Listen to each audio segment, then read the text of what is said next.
It's time to start Dishin Days with your hosts, Tony Moore, Michael Mattis, Justin Lee Hareld, and Araceli Avalos. And now, let's dish. Why, hello, everybody. Happy Sunday. Welcome to Dishin Days, where we're serving up a full dish of this week's episodes of Peacock's exclusive #1 award-winning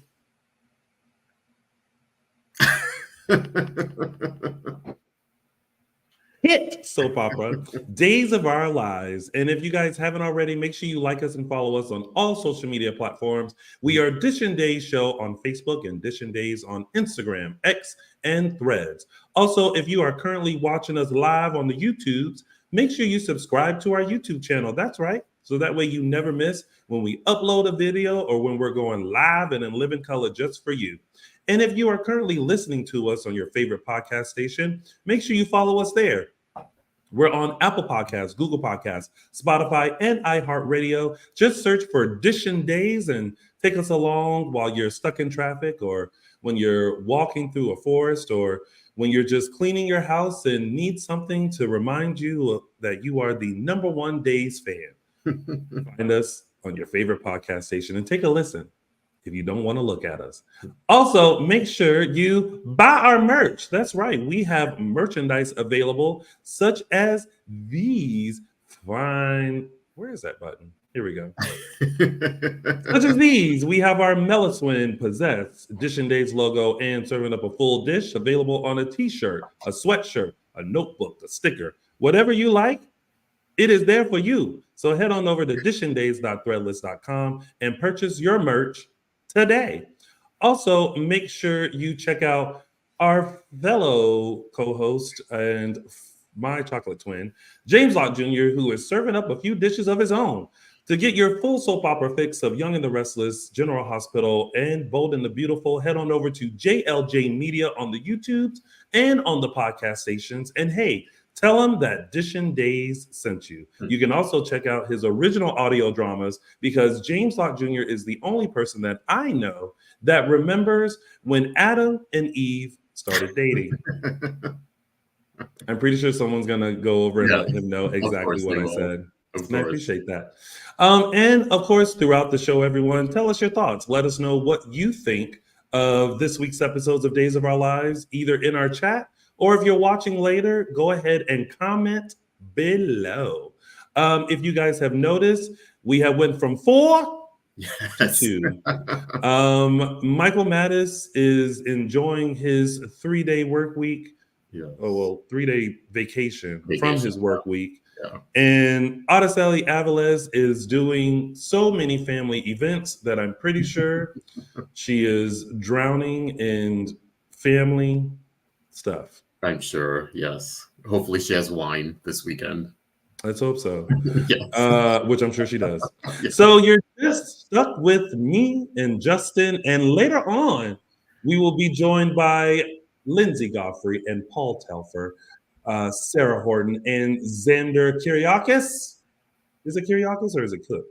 They change it. I feel like it's cooked now for the moment until we get until further notice. Yeah. Well, they'll be popping in to talk about all the steaminess and shenanigans that happened this week with Xander and Sarah. So you guys make sure you stick around for that, because you don't want to miss it. They're gonna be live. Yes. You know what? You know what I just thought? It would be so funny if, like, one day Paul did this and was just shirtless. We might be able to arrange that one day. Just to be like, I'm giving you full Xander, and I'm just gonna do this interview shirtless. Right. I mean, eventually he could put a shirt on. Yeah, just a pop, like the first initial pop up. Yeah, just to pop in and be like, shirtless. Yeah. Gotcha. Well, Justin, since it's just me and you and me, what did you think of this week's episodes of Days? I really like this week. I know the past couple of weeks we haven't always, or 2 weeks ago, we were very much down on the show. Last week was better. I think this week was an improvement too. We're getting some really good movement on storylines, which is good. And they spread it out this week. This was a week where almost everyone was probably on in different capacities. So it was, yeah, I think we're gearing up for a good week next week too. Yeah. I thought this week was good. It was fine. I think I might have missed an episode. Really? You have to be very careful when you watch episodes because I had just finished eating. Yeah. Watching multiple episodes. At some point I lean to the left. Yeah. And I might have missed some things. Okay. We'll see when we're talking about it. If you get a blank stare, if you say, when did that happen? I'll know. When did that happen? Or that happened? You will 100% know. Yes. Well, without further ado, it is now time for the moment. It is now time to start Dishin Days. Oh, it's so much better with two because we actually got her done. That was probably the closest we'll ever get to that. All right, we'll just blame Michael and Araceli. So. Right, we'll be like you. Well, you know what? It's like each week, just two people do it. It's like 1, 2, 3, you two, Dishin Days, and we'll start with that. Yeah. All right. Well, let's go into our first storyline of who's Shaw Harris. Well, I'm glad that he's still alive for the moment. Yes. Yeah. Barely, I guess, hanging in there. But there just seems to be a lot of like. This was a lot this week. Yeah. With this storyline. I'll tell you what was the most alarming for me was when the officer who shot the drug person in the last raid came in. Yeah. What do we know her name? Officer Goldman, yeah. Officer Goldman. She walked in with her chest held high and said, "Got the warrant." And I was like, yes.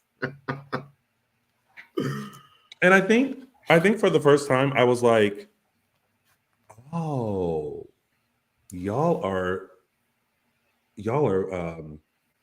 making it seem like this is the person. And it's definitely not. Oh, I think it's her. No. Wait, what do you mean? I think she's in on it. Yeah. I 100% think she's on Clyde's payroll. Yeah. But I think that she's a part of setting up Xander. Oh, yeah. Yeah, I think that too. I also think she, with the arm thing, the little like, would she say she is overextended herself at the gym or something? Yeah. I think she was the one Kate nipped. So I think she was the shooter at the Brady pub. That would explain the arm injury that she was hiding. So yeah. Because Kate did say she didn't know if the person was hit. Yeah. So I think we're led to believe it was her with that little, like, I overextended myself or arm little thing she had there. Yeah. So she's definitely in. And then we saw this wasn't the other guy I noticed. This, I don't know, was this a new cop? This was Officer Phillips who was eavesdropping on Stefan. So we know that he's the heavyset one. Yeah, that's not the one that went to lunch with them last week. I think that's it's not. I didn't think it was him. I thought it was. I don't know. This happened on Thursday, didn't it? It may have. I could be wrong though. He was standing far away, and I was like, because I think the officer that went to lunch with them. Mm-hmm. I want to say, is he bald or like very short? No, he had a. I feel like he had a cut like me, but way shorter. Okay. Yeah. Yeah. Someone say in the chat, they're saying it's two different new cops. Renee says yes, he's a new guy, and then Casey is saying there are two different male cops. Okay, so I think this is the first time we've seen that officer when we got the little what was it, voiceover of one of the cops. I forget if it was Ray for Jada saying, someone's on the take or whatever, and then we saw him sort of spying on Stefan. So So we know I think that's Officer Phillips. We know Officer Goldman, we definitely think is in on it, and she's the one. Oh, she is for sure. She is for sure in on Brady. Yeah. Okay. Yeah. So it makes me think maybe that other officer is purely innocent and he's not. That was like maybe the red herring, the original officer that sat down, that had the lunch with them. The other male officer, yeah. Maybe it's Days' way of saying there are dirty cops involved, but now we're also going to trick you into thinking who's who. Yeah. I mean, they all three could be in on it, since we did see three assailants that night. One was torching. One was torching the Horton house. One was shooting Lucas at the Brady's. The other was gunning down Harris, who you pointed out last week, and I completely missed it. The hair on the hand. So you think it's Sean, right? From that. Okay. I missed that. So yeah. Now I'm like, but why? So you think Constantine's in on it then? No. So Constantine, I feel like Constantine. Oh, because of the pawn thing. Yeah, like why did you think it was John? I don't know. I just saw a hand, and I was like, "Oh, it's an older hand. Must be John." You know, I was trying. I mean, listen, I was trying to pretend like I was part of the Salem PD. Either way, none of us are going to solve the crime. But side note, Soap Twitter suggested that it was Chase. Do you remember Chase? Chase from what's the name, son? The son of Aiden. Chase. That Chase was the one that burned down the Horton house, because you know that shot of the person. And they tried to compare like the eyes, and they were like, I think this is the person. And I was like, oh my God. And then for 2 seconds I was like, oh wait, what if he burned it down because like it was like a bad memory? Then I realized the thing that happened between him and Xarah happened at Hope's house. Yep. So he would have want to burn down that house and not. No, I thought it was the Hortons, because they were staying. I thought Hope and Xarah were staying at the Hortons at that time. No, it was at. I think it was at Hope's house. Hope's house. Okay, never mind. Then. Okay. Yeah. Interesting theory, though. Okay. Oh no, Annette said the rape was at the Horton house. Okay, I thought so, because I thought they were staying with them. They had like some like flood or something at Hope's house, and that was the reason why they were staying at. Lawler CL said the writers aren't that clever. Zach was on the Horton couch. Oh, no. Get rid of that couch. God, there's so much in this. Annette said the rape was at the Horton house because I remember that sofa wanting to destroy it. Yeah. Okay. And see, and I'm with Debbie. I thought it was at Hope's house too. Well, I thought the reason why they wanted to get rid of the Horton couch was because Xander and Gwen almost did it on there. Or Xander was sleeping on it naked when he lived there for 3 weeks. Girl. But anyway, interesting theory to bring up back Chase for that. Okay. Interesting. Anywho's it's I do fear Wendy, Tripp, y'all in danger. Yeah. Because Officer Goldman just popped up out of nowhere like, we got to get you to safety. And it's like, I would have been like, say what? I would have said, let me call Rafe. I'm actually glad when she finally went up to them, because I was like, is she trying to be incognito? She literally was standing 3 feet from them at the park, and I was like, are you trying to get?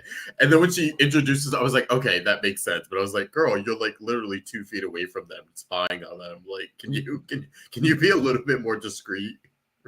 Child, you know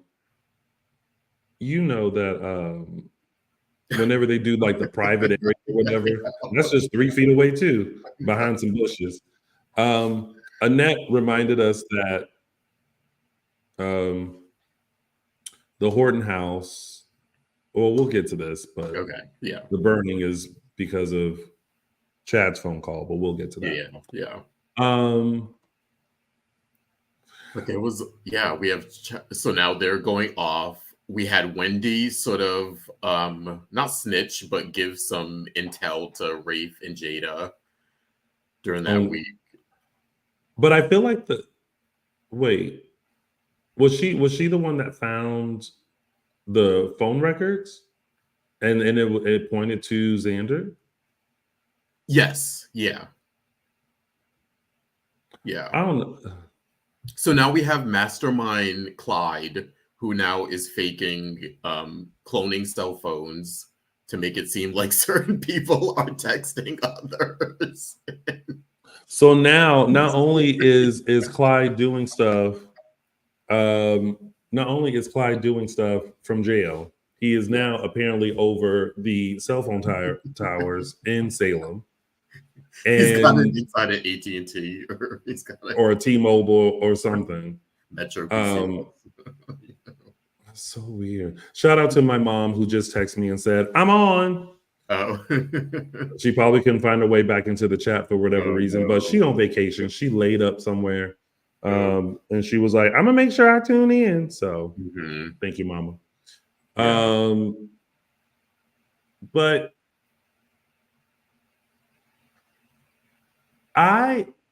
the only thing when it comes to who shot Harris, it's someone that he recognized. Yeah. And so now it's like, okay, well, who would he know in Salem? Because not that many people know him. Yeah. I still think it was one of the cops. I mean, I know you guys said the hair on the hand thing. I don't, I mean, yeah. I think I'm still sticking with it was one of those cops. Because he felt also comfortable with the person. It wasn't like he recognized him and then was startled or like fearful. It was like he knew who it was and also felt somewhat comfortable. Can we talk about how slow everybody was moving? Oh. Like where? Which one? Okay. Ava or all of it. Yes. So if you see, like, okay, heaven forbid, I'm not putting this out in the universe. Yeah. But if you were out and about, right, and you see me, right, what is your initial thing is going to be? I would probably like call for help before I even got to you to even know what was happening. Call for help, yeah, immediately. But it's like these people run over, they scoop them up, I know. they talk to them, and then Ava didn't even call 911. She called Tripp. I know, that part killed me when he was like, "Did you call 911?" She's like, "No, I called you. I called you. Like, I'm here. I have no equipment on me. I have nothing." No, but wait. There's more. Stefan slowly comes out. Oh my God. What's wrong? I was like, is Stefan trying to kill was it Stefan that killed Harris? Because he was like put out that she asked him for anything. And then Ava goes, no, Tripp says he needs something to stop the bleeding. Yeah. Oh, go right in there. There's some napkins. I know. Not towels, not. And why would Stefan need to be told where to go? It's his restaurant. Like, go in there and get something. It was like, I guess I understand what like, everyone was in shock, but it was just very strange. And I kept thinking about the Holly Tate thing. I was like, you're using this against Tate that he took too long to call 911, and that's a big factor. And here Ava is sort of very much taking her time, and I don't know. I felt like Tripp really shined in that. Yes. That sort of, he was very professional, very hands-on, and I was like, he's the only one that's making sense in this scenario. Him and Wendy. Ethel said the napkins were linen, Tony. I don't care, because those napkins literally look like, you know, those brown napkins that people have. Like that's what it reminded. But the whole time I was looking at everything like this, like everybody is moving so slow. Yeah, exactly. And it's not going boom boom boom boom boom boom boom boom boom. It's like boom boom boom boom boom boom boom boom boom boom. I told you, Stefan could not be bothered. He was like, "What?" Like he was sitting in the corner, like, yeah, like, almost like, is he dead? Yeah, right. I know. Is he He's dead like yet? waiting on it. Oh my god. I do want to pause and give a shout out to the 200 people that are watching us live right now. Oh wow. You guys go ahead and make sure you hit that thumbs up. Please hit Yes, the thumbs please. up button. Like y'all are watching this live. The thumbs up button is literally like you look down, you just go like, you know, just do that for us. Please, Barbara, please hit the thumbs up button. Please. But I'm just like, it was hilarious. It was not hilarious, but it was very strange that everyone was specifically moving very slow. Because you had to call Tripp. You couldn't be like, wow. No, I thought, yeah. Or even if you saw Harris and you were like assessing like what was going on, you know, who knows? He could have just been knocked out, but you know, you see what's going on, and then you immediately run into the restaurant. Like it probably took her longer to call him than it did to just go into the restaurant and say, Tripp, get out here. I need you. You know who wasn't going to come fast enough? Stefan. He would have finished his drink at the table and then Stefan was in the corner, not just kind of being like, yeah. But I kind of gay gasped a little bit when Ava was holding Harris, because it's very reminiscent of Jake. Yeah. And I was like, I know y'all not gonna do this to Ava again. This woman is gonna be traumatized for life. She ain't gonna want to marry nobody. I did kind of think that I didn't make the connection when she was holding him, but I did think of like, oh god, this is the second guy that may die that Ava's been connected with. Like if I like imagine being the next guy and the guy's being like, oh, so when was your last relationship? And she's like, oh, well, my last relationship, the day we got engaged, he was shot and killed. Yeah, exactly. And then my next relationship, we kind of broke up because I was like involved in this drug thing, but I was still in love with him. And before we could get back together, he was shot. Yeah. If I were that guy, I'd be like, check. Nice meeting you. I'd be like, ma'am, and your shot up boyfriends, good day. Mm-hmm. Good day. Can I ask this question though? Mm-hmm. Because I don't know if we've ever asked this or put this to a poll. I know that everyone is team Gabby and Stefan, obviously, right? Mm-hmm. But have things swayed a little bit? And could people see Ava and Stefan together? I could see them together, yeah. Yeah, I could see them together.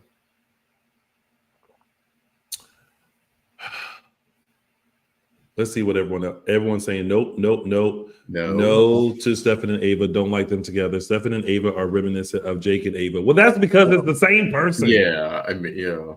No, it'd be too much like Jake and Eric. One person says I can definitely see Ava and Stefan together. Mm-hmm.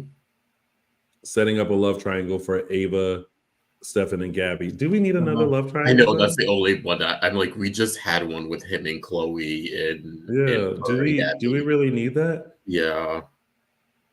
Not if it's gonna cause a triangle, no thank you. Just keep it with Gabby then. Honestly, it's kind of split. Like majority of the people are like, yes, they can see them together, but there are other people who are like, we want our stabby. Mm-hmm. What about Jake and Gabby? No one was bothered by that. Yeah. Yeah.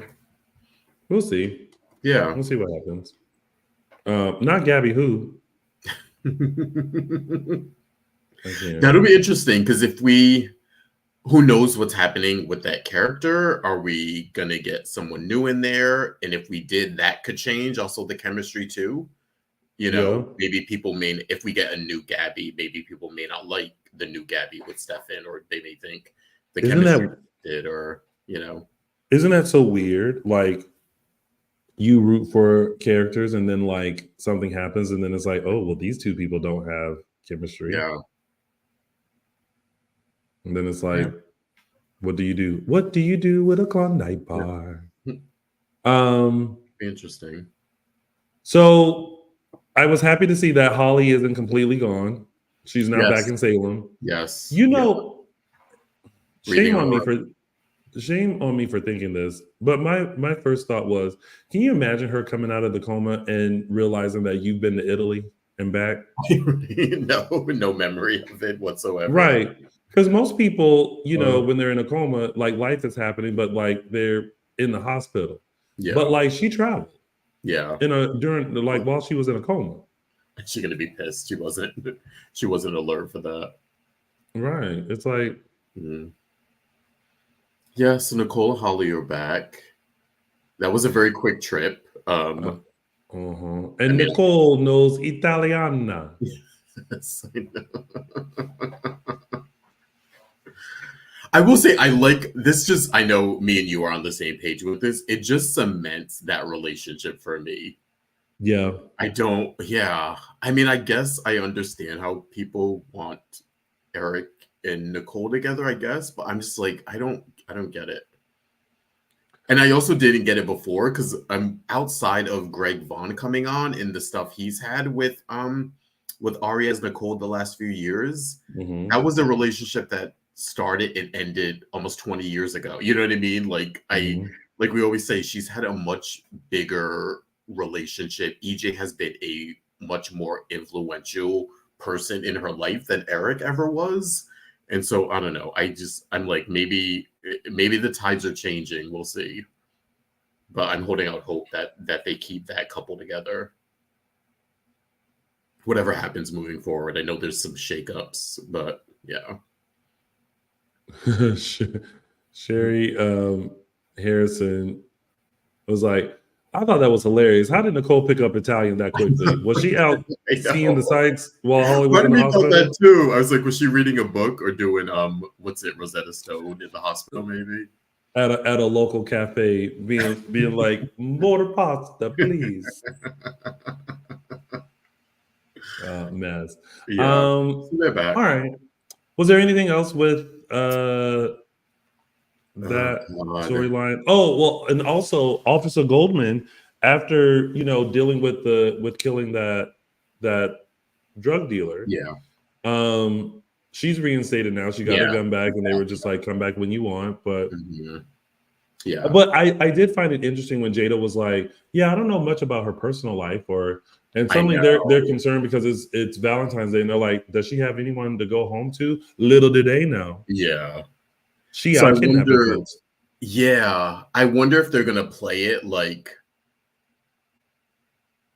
these are just cops on the take, or is Clyde blackmailing their family? I wonder how they're gonna play it. Are they just going, because I feel like they're giving her specifically a lot of screen time, and we think it's because of course she's on the take, but I want to see if there's a reasoning. Is it just going to be she wants money, or is it going to be he's threatening her loved ones as well? So that's a lot of power for one man. I know. Each week we give Clyde more and more power from behind from Statesville. Statesville is not a highly securitized place at all. Was there anything else about that storyline? I don't think so. We briefly touched on everything. Yeah, Lucas and Kate are fine. They filled Roman in on everything that happened. You guys stay here. You get down on the ground and keep the door Sarah locked. And Xander. We did get a little bit that with Justin coming in as the lawyer. And the fact that Xander got arrested. Yeah. Post-coital that. I was wondering though, like how Sarah was going to react. First of all, don't come busted up in their house after they just had a shower and done did it, and then y'all come busting in and talking about police.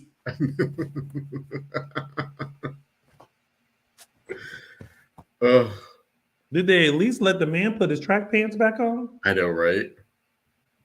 Track pants. Oh my goodness, they didn't even care that he was in the bed. Yeah.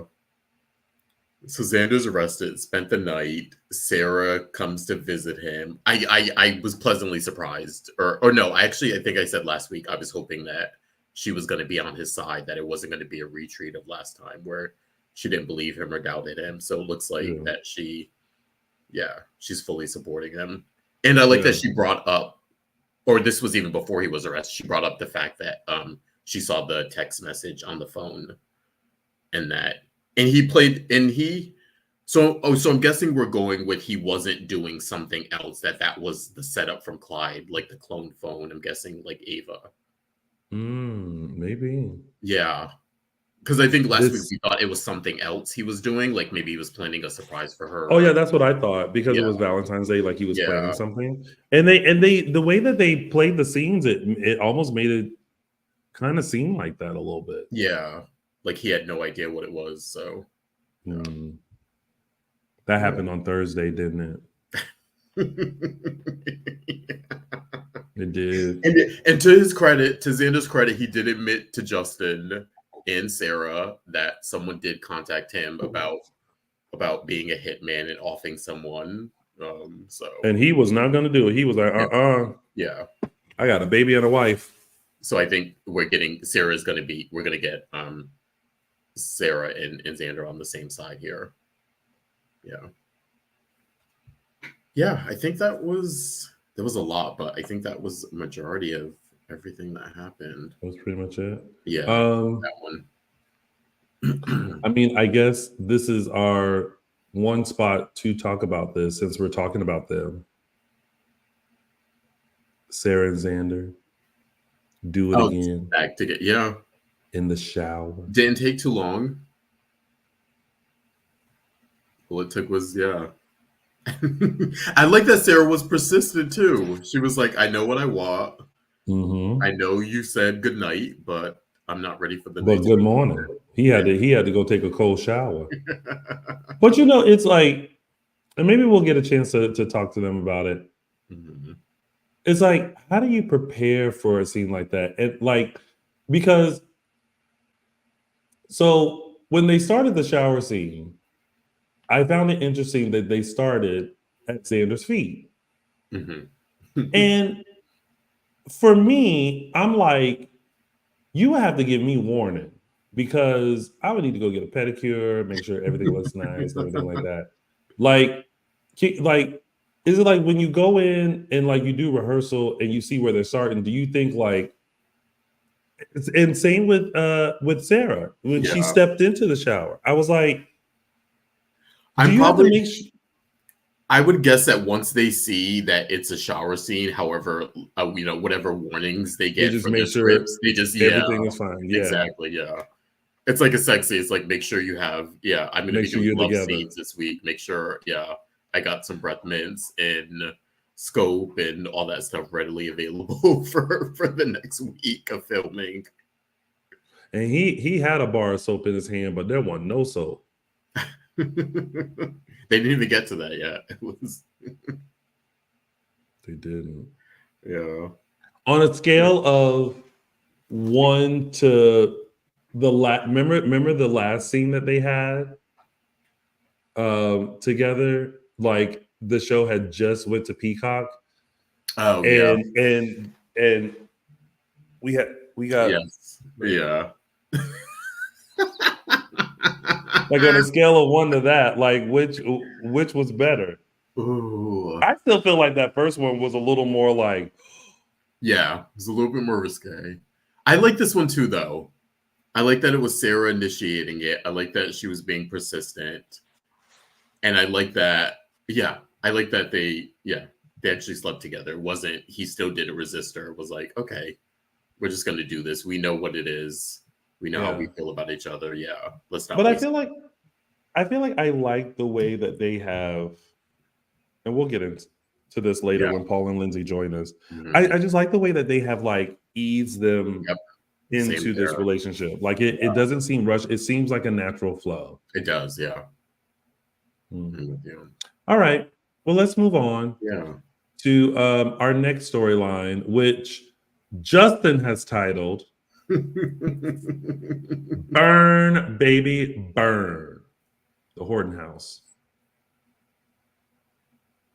Just well, okay. No, go ahead. No, because I feel like a lot of this happened on Thursday. Give all the scenes to Susan. This is where she excels, I feel like. Yeah. Like when we get into like the Julie being, the Gladys Kravitz of Salem, that part can get tiresome, but this to me is where Susan just incredibly shines when she mixes in her history with the show versus especially this subject matter. She was just amazing this week. Yeah. I'm so sorry to do this. This is another moment where I was just like, why is everyone reacting so slow? Oh, what part? Okay, let me ask you this. When they came downstairs. You're sleeping. You, Justin Lee Hareld, are sleeping. And you come downstairs because you're like, that smells like something's burning. And you come downstairs and you realize your entire living room is on fire. What would your reaction be? Okay, I would have at that point immediately gone up and got everyone out and then maybe assess the situation. I feel like they were doing a lot of assessing there, just Chad and Julie standing there. I was like, y'all, it's fire. I did love when Julie was going up the stairs, she started screaming fire. I appreciated that little touch that it wasn't, she just didn't run up the stairs quiet and not say anything. So I appreciated that. But yeah. To which Chad replied, "Where's your fire extinguisher?" I know that part. So you just gonna keep standing in the fire? I did chuckle at that word. And then Chad, this isn't your first time living in this house. How many, if we added up, how many collectively years have you lived in this house? And then he's sitting there trying to get it out, and Julie goes back in and is like, "Come on, you gotta go." I love that Julie went and got everyone out to safety, and he's still with the fire extinguisher trying to put out the one flame. So now it seems like everything in the Horton house burned. It sounds like that's what they were saying. At first, we weren't sure if it was just gonna be the living room burnt, but it seemed like they said the whole thing at one point.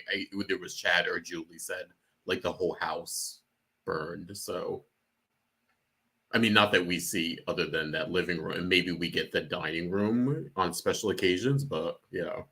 But like, because when she said that, because there was a moment where she was like, all of our family's memories, the ornaments. And I was like, so I think everything burned. Yeah. I want to be like, are you sure? Or are you assuming that everything is burned because of just how the fire was? Yeah.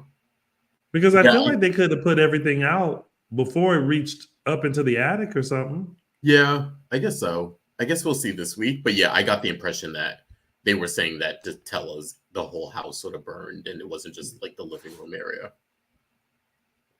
Yeah. But listen, it's nice to have rich relatives that have mansions that you can go to and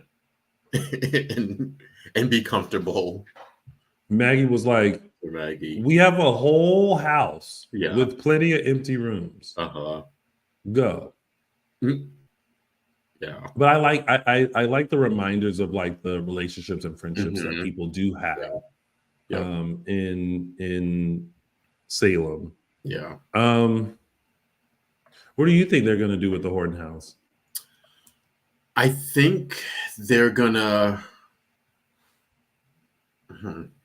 I definitely think this is a way for them to redo it in a way. I'm curious to see what that is going to be. Is it? Yeah, I'm just curious because we've seen that Horton house has had not the same exact aesthetic all 60 years, but it has had a similar aesthetic. So I'm curious if they're going to change things around a bit.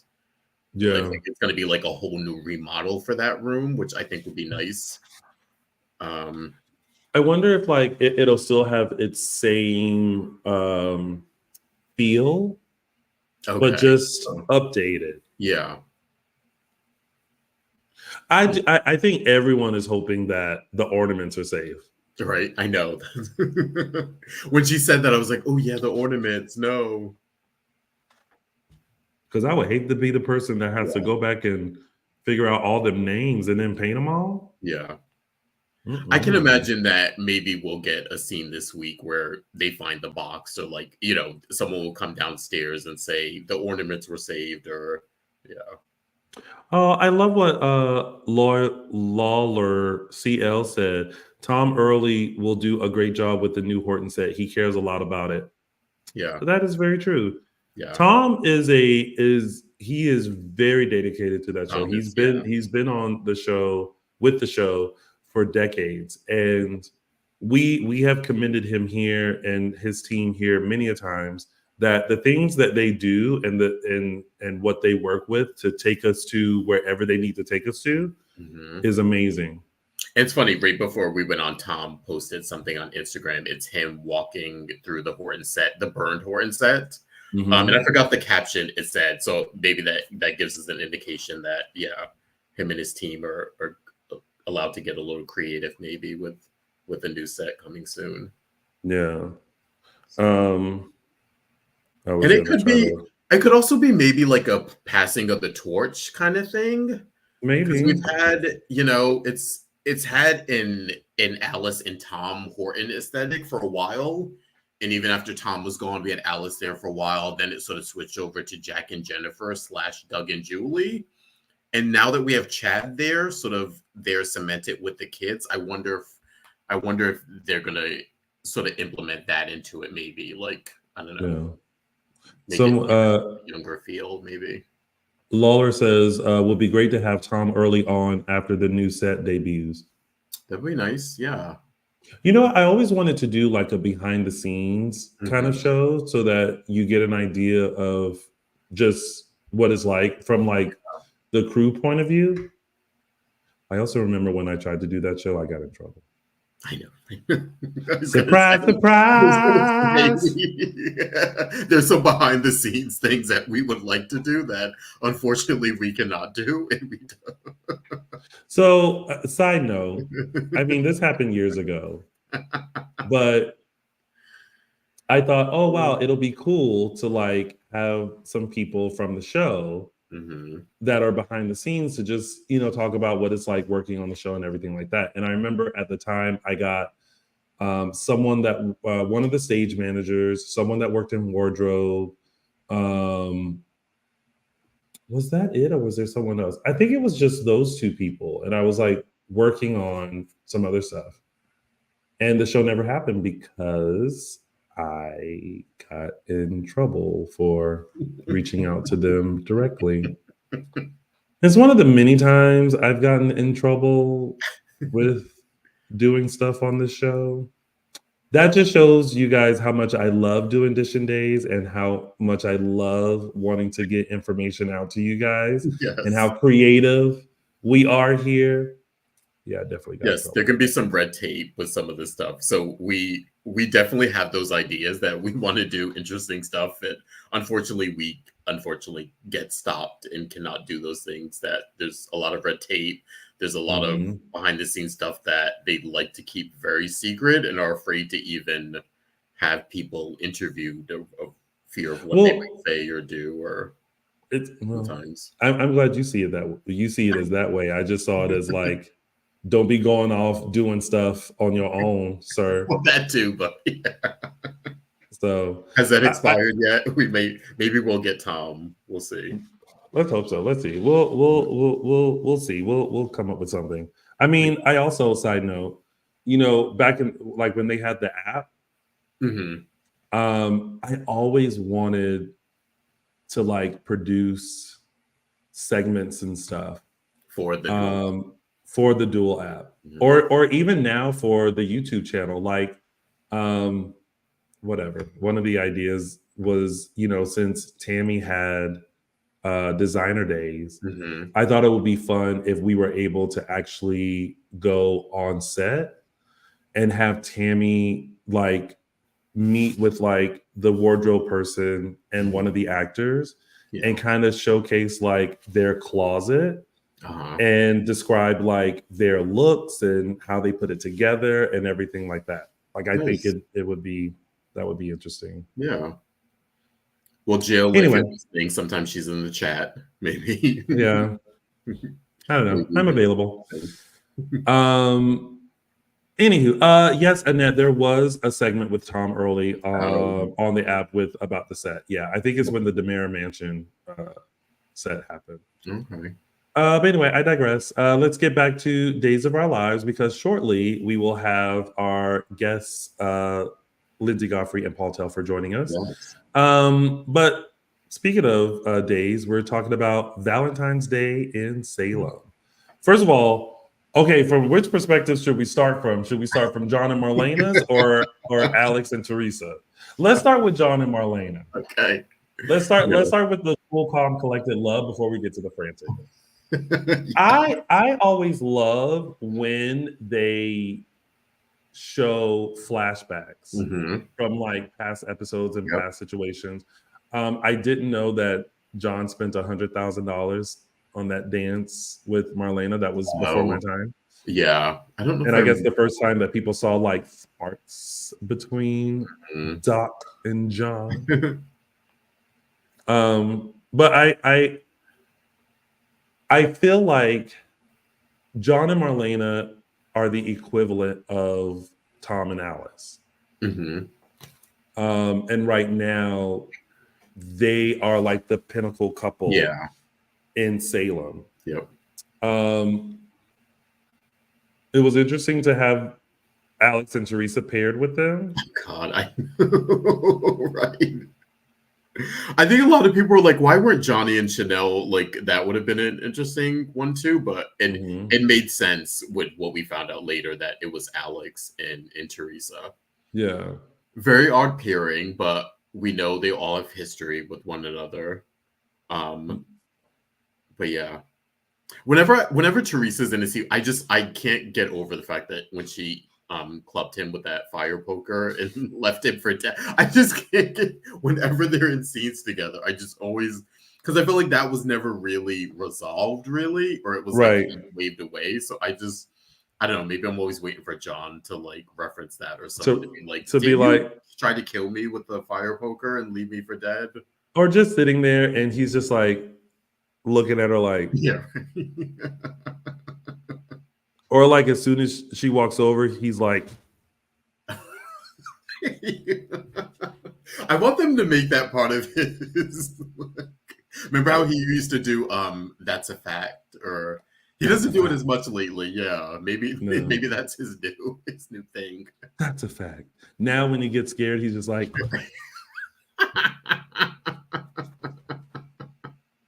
hilarious. Oh God. Megan said that her husband is listening and rolling his eyes. Shout out to Megan's husband. Yes. And as my mama would say, if you keep rolling your eyes like that, they gonna get stuck. All right, so let's get to Alex and Teresa. Okay. Girl, Teresa. Did he ever say what the ring was for? I felt like maybe that was left over from, remember when he had that original conversation with Marlena and he was going on and on about Teresa and like being madly in love with, I felt like maybe that was, he got it then. Maybe that's why he had the ring. And that's why he had it, unless they're going to tell us something else. But yeah, and that he just never put it away or properly or not disposed of it, but yeah, moved it. I don't understand how Teresa feels like, I mean, I know this is part of her plan, but how she feels like after these few months, I know they're ready to get married. Mind you, Wendy and Tripp have been together longer. And when Wendy saw that box, she was like, and he was like, no, it's not that. It's not that. And she's like, okay, because we're far along from that. Yeah. I'm glad that was cute. I was like, good. People who like aren't rushing at the first sight to get married and have other things going on. Someone actually felt bad for Alex. I don't know Teresa can do better. Let me ask you this: when Alex was having his conversation with John, I was like, wait, is he going to break up with her? Because he seemed very nervous and very unsure about Teresa, where he was like, I need to figure some things out. And I was like, oh, is he going to like break up with her? And I thought that was going to be the contrast. He seems very distracted lately. Yeah. Very distracted. Yeah. Like but it was alluding to like,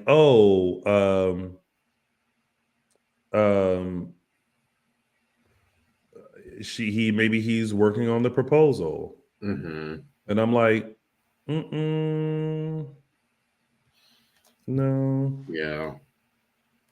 Yeah. But then she felt stupid because she was just like, come on, Alex. And he's like, what?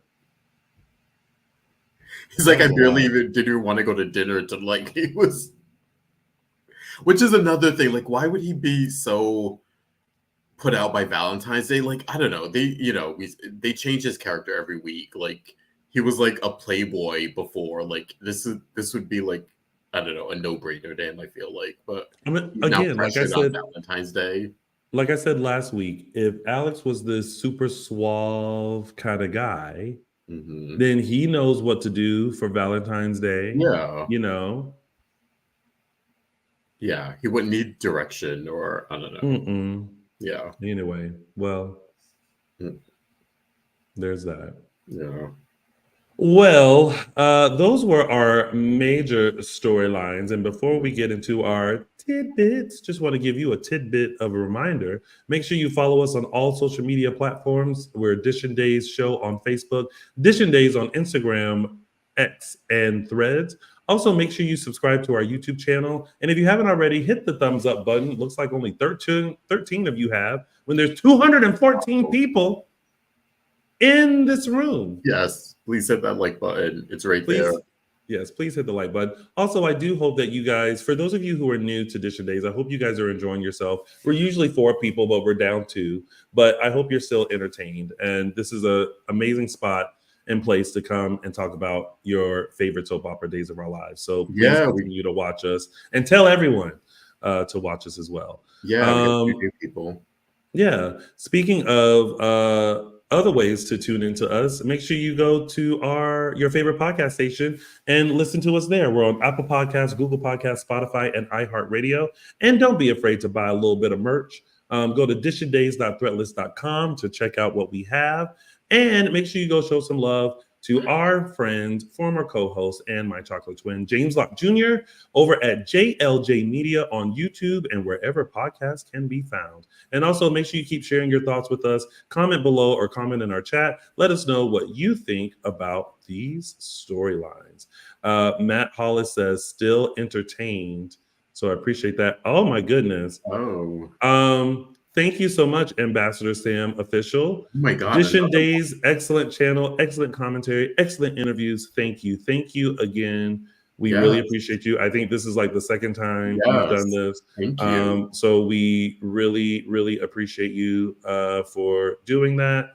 I'm just going to say you got your income tax return early. So we appreciate you sharing that with us. Hit the number or something. Right? Hit the lotto. Thank you. Thank you very much. All right, really quick, let's go through our tidbits and then our segments, and then we got some news and gossip for you. And then Paul and Lindsay will be joining us, where Paul Telfer will come on and tell us 17 things he loves about Dishin Days, and he can start at 17 and work his way down, or number 1 and work his way up. So our first tidbit, we're going to start with the lovely wedding of Chanel and Johnnie, and second time is a charm. I do like that they did something very simple. Yeah, they included Paulina. I knew that they were just going to end up getting married at the hospital. And they both looked so good. Yeah, they did. They both looked so happy. Yep. Work Chanel in that dress, work Johnnie in that tux. So it was great. It was a beautiful little ceremony. Yeah, I like that they chose this for them. It was like second time around, even though technically we didn't see their first wedding, we knew everything that happened with them, what they've been through the last few years. Like, this was very fitting for them.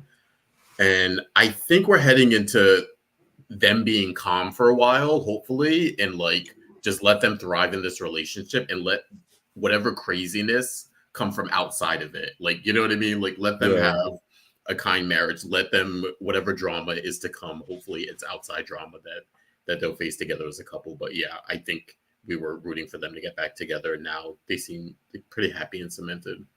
Good for them. Yeah, I like that. They're a great couple. Well, moving on to another interesting couple. And their little baby Jude, who just keeps C-blocking Sloan. It's okay. I will say this. It's very interesting to see the parental instincts of Eric and not Sloan. Yeah. We're finally getting we've been bombarded with Eric always wanted to be a dad, even though he was a priest for many years and never once mentioned a child. But okay, now at least we're seeing that play out here with the baby. So I like that he's the dominant parent. And not her slipping into something more comfortable and coming out and he's knocked out and the baby is still laying there. I know. I was like, it was nice to see that like sort of parent/dad moment of falling asleep with the baby. That was cute. I didn't realize this before until now. It's interesting, the role reversal. Because I think normally moms are the ones who are tuckered out and tired. And it's interesting to see that in this case, it's actually the dad who is just exhausted of raising a kid. Yeah. A single dad who works 2 jobs and loves his He's a survivor. I'm still with a lot of the stuff with Sloan is a manifestation of everything she's going through. I honestly just think that she didn't fully think about becoming a mother. Yeah. And what that would entail. And I don't think it doesn't come across as her being excited. Yeah. That she has a kid. It's almost like annoying that she has a kid. And it's like, girl, all the stuff that you went through. I know. Yeah. I still think I think that if this were a baby that she didn't know was Nicole's or wasn't Nicole's, I think she'd be all in, sort of playing happy family. But I think the fact that deep down she knows that this baby is Nicole and Eric's and he has such an attachment to it and is the dominant parent here, it really is eating at her. Yeah. And she did not like that necklace.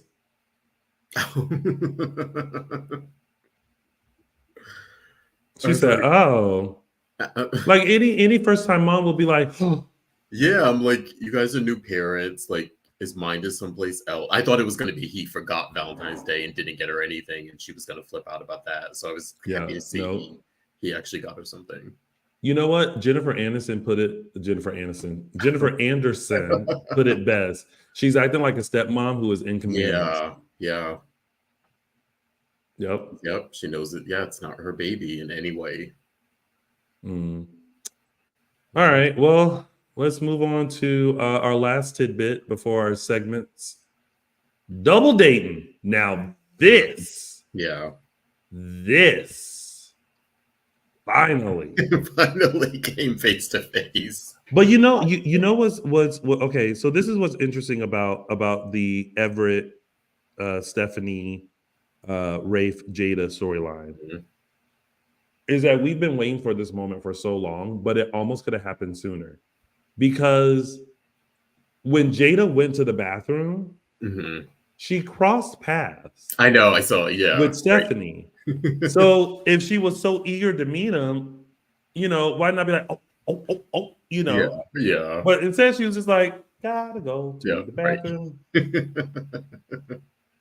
And then, but when she came back, it was like, aha, so is this Mr. And kudos to Elia Kanti. Yes. Because she took she didn't rush right into it. Yeah. She took a moment to let it register. Yep. That shock of, oh my God. You could see the brain processing. Yep. Bobby. Mm-hmm. And he was playing it off, and I think people are now speculating what is the story, because I said this last week that he wasn't worried about running into her. He wasn't like blowing off the dinner. He wasn't like, we saw the one time where he walked in and saw her and sort of, was like, I'm out of here. But ever since then, he's never once tried to dissuade Stephanie from seeing Jada or from, you know what I mean? Like, so I'm like, Because what's the angle here?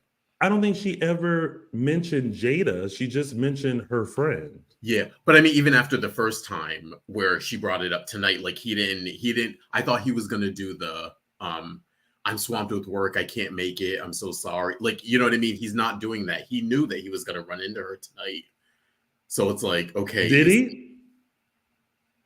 Well, I guess he knew. Yeah. Did he? I think he's playing dumb because we saw his face and it looked like Is he? Yeah, I think that's the storyline. I don't know. Because people are wondering, is it really him? Are there two people? I don't think there's two people. As my grandmother would say, some ain't right in the buttermilk. Yeah. I think we're gonna see the bad part of Everett show up here in this storyline. And I think he's playing dumb. I think that's his plan. I'm just gonna play dumb. I'm either gonna blame it on the accident, maybe, or the accident, which we don't think was even real. Mm-hmm. I don't know. I think we're getting into evil Everett here, I think. Yeah. And I still say he's up to no good with the drug thing. I don't know. Something about his interaction with Chad this week when Chad was telling him, I don't know. There was something about that like made my suspicions grow. So I'm firmly planted that Everett is the bad guy here. He's something. Yeah. He is something. All right. Well, that was your week of days, and it's now time to go into our segments, and we're going to start with mine, which is Tony's official 3 Snaps Award. Oh, snap! Oh, snap! All right. So my 3 Snaps Award is very simple this week, and it goes to showers. Yes. I think we need to applaud just good working, strong water pressure, big enough for 2 showers. Yes. So my 3 Snaps Award goes to the big old shower in Xander and Sarah's apartment. Oh, snap! Oh, snap! Big enough for many an activity. Okay. And now it's time for Those Were the Days.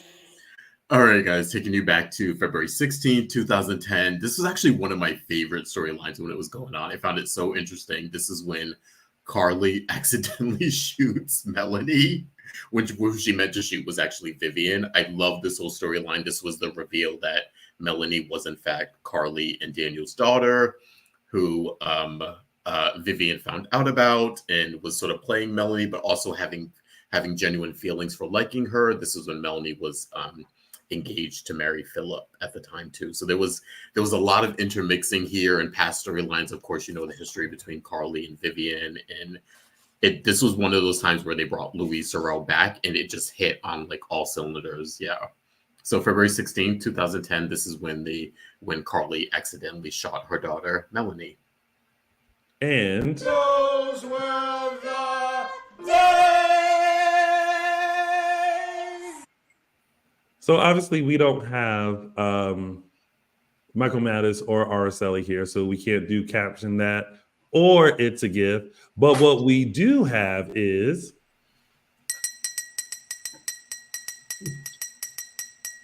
news and gossip. Starting off, we have some casting news. I think this week they are going to delve a little bit into Tom and Alice Horton and their storyline, and we will see that play out with new cast members, Cindy K. Smith and Zach Cheese, I believe I'm pronouncing that right, or Chase.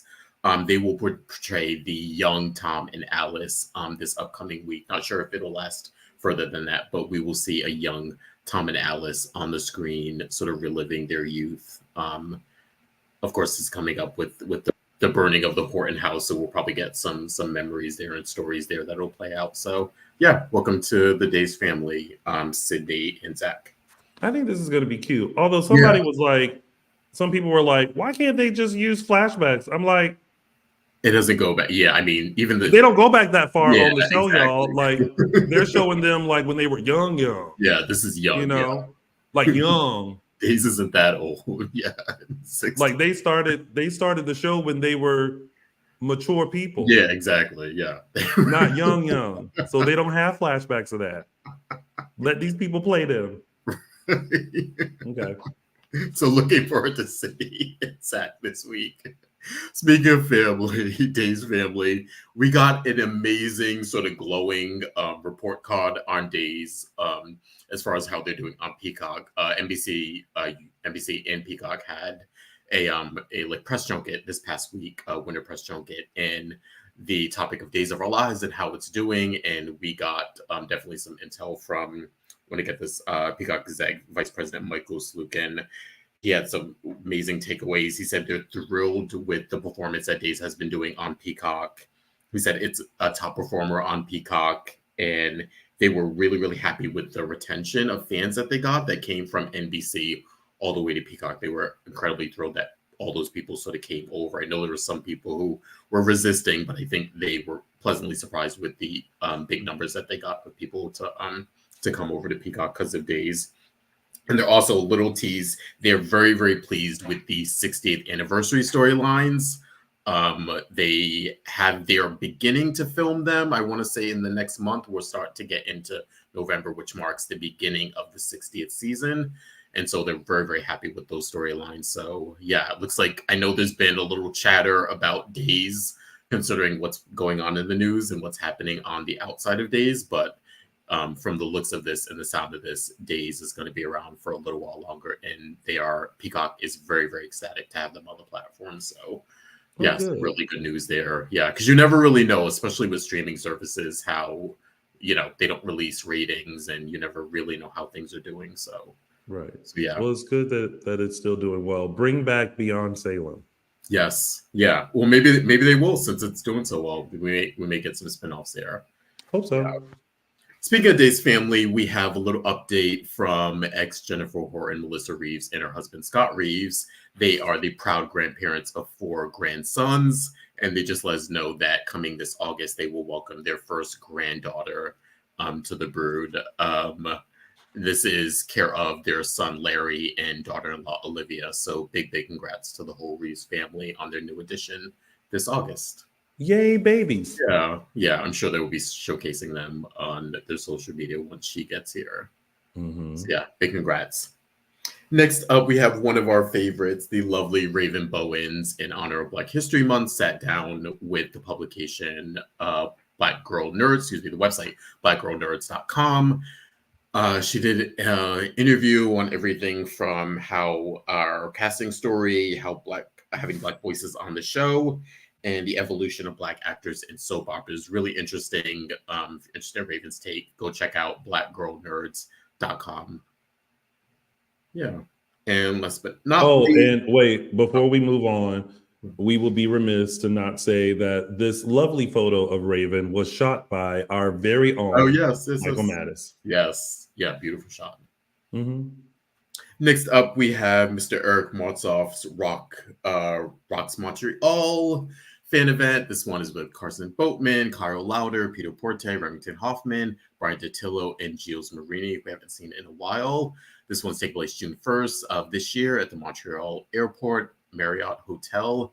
Go check that out. Tickets and information, you go to Eventbrite/Star Image Entertainment. Yay. And then next up, we have just a couple reminders on some ones we've been telling you about over the last couple of weeks. We have the Spectrum Celebrity Events. The first one, or the closest one that's happening, is the one with Freddie Smith. That's the VIP dinner that's happening on February 24th. It's from 5:30 p.m. to 7:30 p.m. It also is for Spectrum Celebrity Events Gold members only. So if you want to be a Gold member, there is still time to do that so that you can attend the event. And the second one is happening on March 23rd. That is the Daytime Pride event. Taking place, we have Mike Manning and Colton Little from Days, and then we have Kate Fairbanks and Cameron Grimes from, I believe, Young and Restless, who will be for that panel, and hosted by our very own Mr. Tony Moore. Yes. It's me. Oh, wait, you can't see my fingers, though. We still have tickets for that. So you can go to Spectrum Celebrity Events for either of the event. Yeah, and let us know if you plan on going or if you're going to go. And yeah, give us a heads up so we can keep on. Yeah, you look out for that. And last but not least, the Day Players Band has some amazing new dates that they've uploaded. They are just continuing this tour. It'll be almost well over a year by the time they finish with all their dates. They've updated some amazing new cities coming near you. So go check them out, dayplayersband.com. Yeah. And shout out to George Blackman, who won the tickets to the Spectrum Celebrity event happening in March. Look forward to meeting you live and in person. Yeah. But before we bring on our guests, let's take a look at what's coming up on this week's episodes of Peacock's exclusive #1 award-winning hit soap opera, Days of Our Lives. This man is my ex-husband. You are Bobby Stein. A familiar face. I did some research. Now the bad news. Stephanie, run. A deadly message. My son is missing, and I know Clyde has him. And a tragedy that sparks a journey back in time. The Horton family history begins with my grandparents. I love you, Alice Horton. I love you, Tom Horton. I'll be loving you always. Oh, I know. It's so cute. Although when Jada was like, Stephanie, run, I was looking at her like, girl, you need to run too. Why is everyone just standing in the hotel? Let's go. Anyway, that's coming up next week. Yeah. Well, speaking of amazing couples, we have two very talented, wonderful people who gave us quite a show this week. And we are here to talk about all the latest of Xander and Xarah. Please help me welcome Miss Linsey Godfrey and Paul Telfer. Yay! Okay, so hi, Fiend. How I have to warn you guys, at some point, I'm gonna freeze because my computer just does that after a while, right? Like all of a sudden, I'm gonna be like this, and then you're gonna be like, right? So you thought I did it then. So then I'm just gonna restart my computer, and then we're just gonna pretend like I popped off and came back on. It's a typical thing, but it's what happens. But until then, hi friends, how are you? Hi, we have the same issue on the Tonight Show. It's fine. See? Technology. It works. Long time no see. First of all, super excited with how things are going with Xander and Xarah. Also kind of scared of what's happening with Xander and Xarah, because the last time we were kind of in this spot was when the clown and the blue suit and all that's happening. And now Xander and Xarah have been through the ringer. They have broken up. They have like fake pregnancies. Well, not fake pregnancies, but like fake baby daddies and all this kind of stuff. And now finally have like come back together, only to have Xander get arrested post shower. Yes. Which is a lot. But I want to know from you guys, like, how do you feel about this like iteration of Xander and Xarah? Because they both have, like, character-wise, they have been through a lot. They've been together, they've not been together, everything that happened with their kid and everything. And now like it's like phase 2 of their relationship. Like, how do you guys feel about this blossoming new relationship of Xander and Xarah?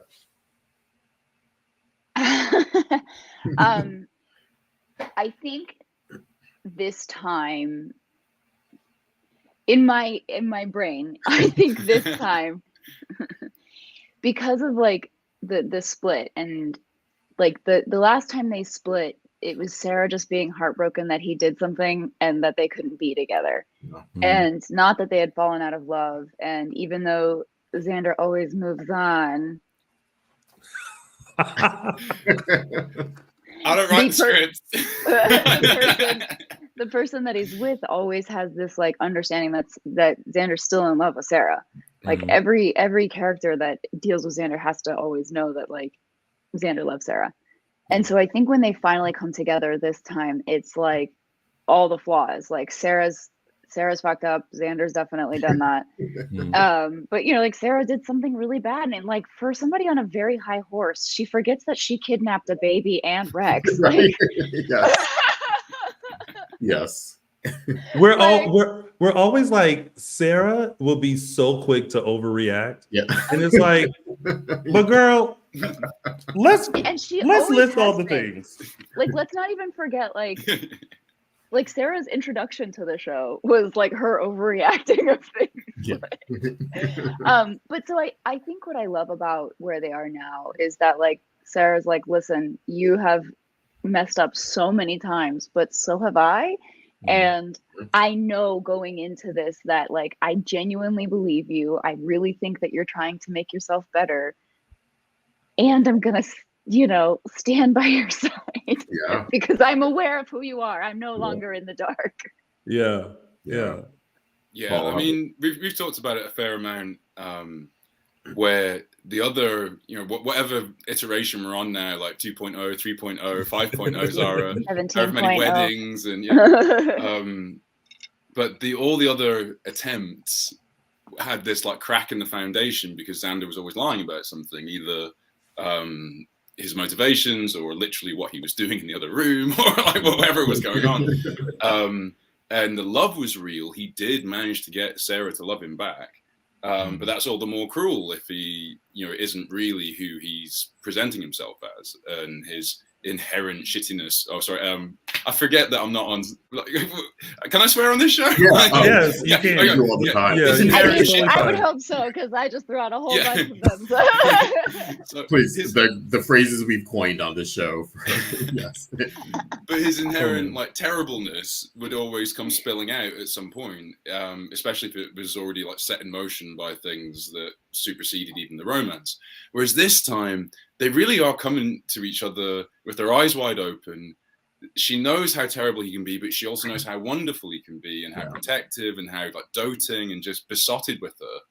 And this time, you know, as much as Linsey likes to give me crap about Xander, like just dropping and moving on to the next one as soon as it's convenient, you know, sometimes he's sad for whole days, Linsey, before he moves on to the next girl. Okay, like, you know, he doesn't do her the same kindness she does him by going back to the same person that she hasn't ever been in love with. Who she tells constantly, I'm not in love with you, but I will marry you. Yeah, Xander doesn't do the friend zone. Like, it's like kiss, shag, marry. And if that's a weekend, it's a weekend. You know, talk to Chanel. It can happen real fast. But yeah, so it's got this different.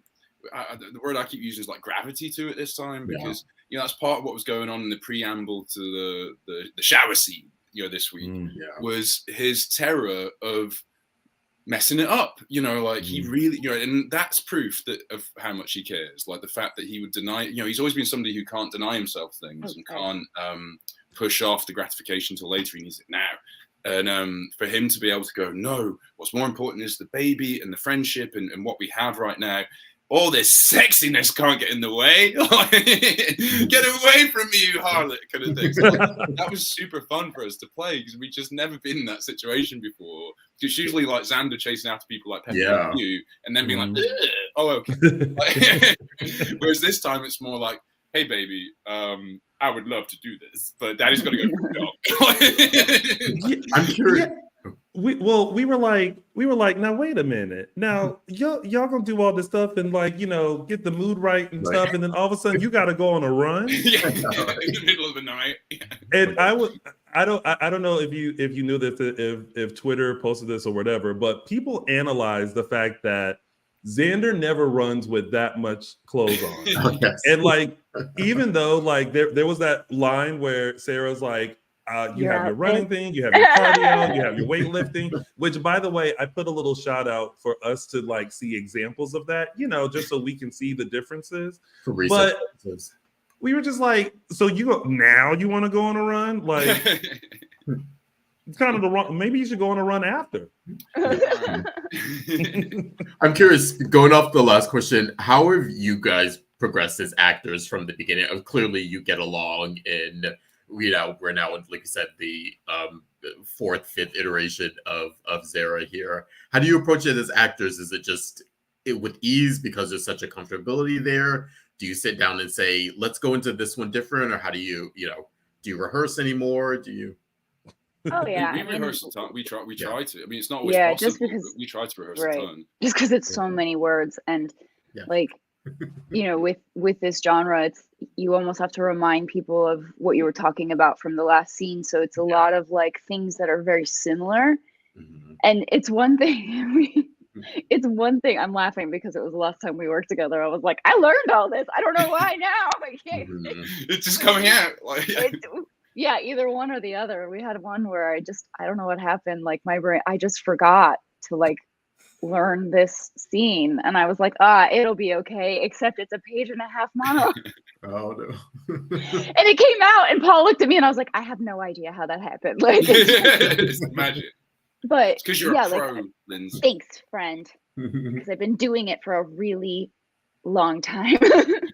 Prepared you for that moment. Yes. Well, to the acting question aspect of the question, do you know what I mean? And like how it's maybe changed for us a little bit over time, is that now we are buddies, right? And we've like there's Lindsay and Paul, and there's Xander and Xarah, and so built like over the years of like building like fun and trust and little weird in jokes and just everything that Lindsay and I have, and then the way those things have kind of like seeped into and permeated the characters as well, and then the writers respond to that and the producers respond to that. Lindsay just had a power cut. Shook it. So you know we are cognizant of that, right? That like you know it can't just be the same thing every time. We want it to feel a little bit fresh, and every new attempt at the romance, however you want to put it, is an opportunity for us to not only take the character's relationship a bit deeper, but also like show more of our characters, you know. And so it's like just selfishly for me, it's been really great working with Lindsay so much again, because I don't have to worry about the rapport. I don't have to worry about building all of that. It's already there, right? It's already, you know, between us and the audience and each other, that's already pretty well, you know, established. Now it's about like just growing it and shaping it and coloring it in ways that we haven't been able to before. And so this time round, like I say, with them being so eyes wide open and having the child and just being a lot more mature now, you know, like as much as Lindsay doesn't like that Xander's had other relationships, those other girls did improve Xander in certain ways, especially like say Chloe. Like I think Sarah's going to benefit a lot from like Chloe's influence on Xander. Do you know what I mean? Just making him a bit more responsible. Because I think the Chloe relationship was the first time Xander just got to be like completely, you know, all cards on the table up front with somebody.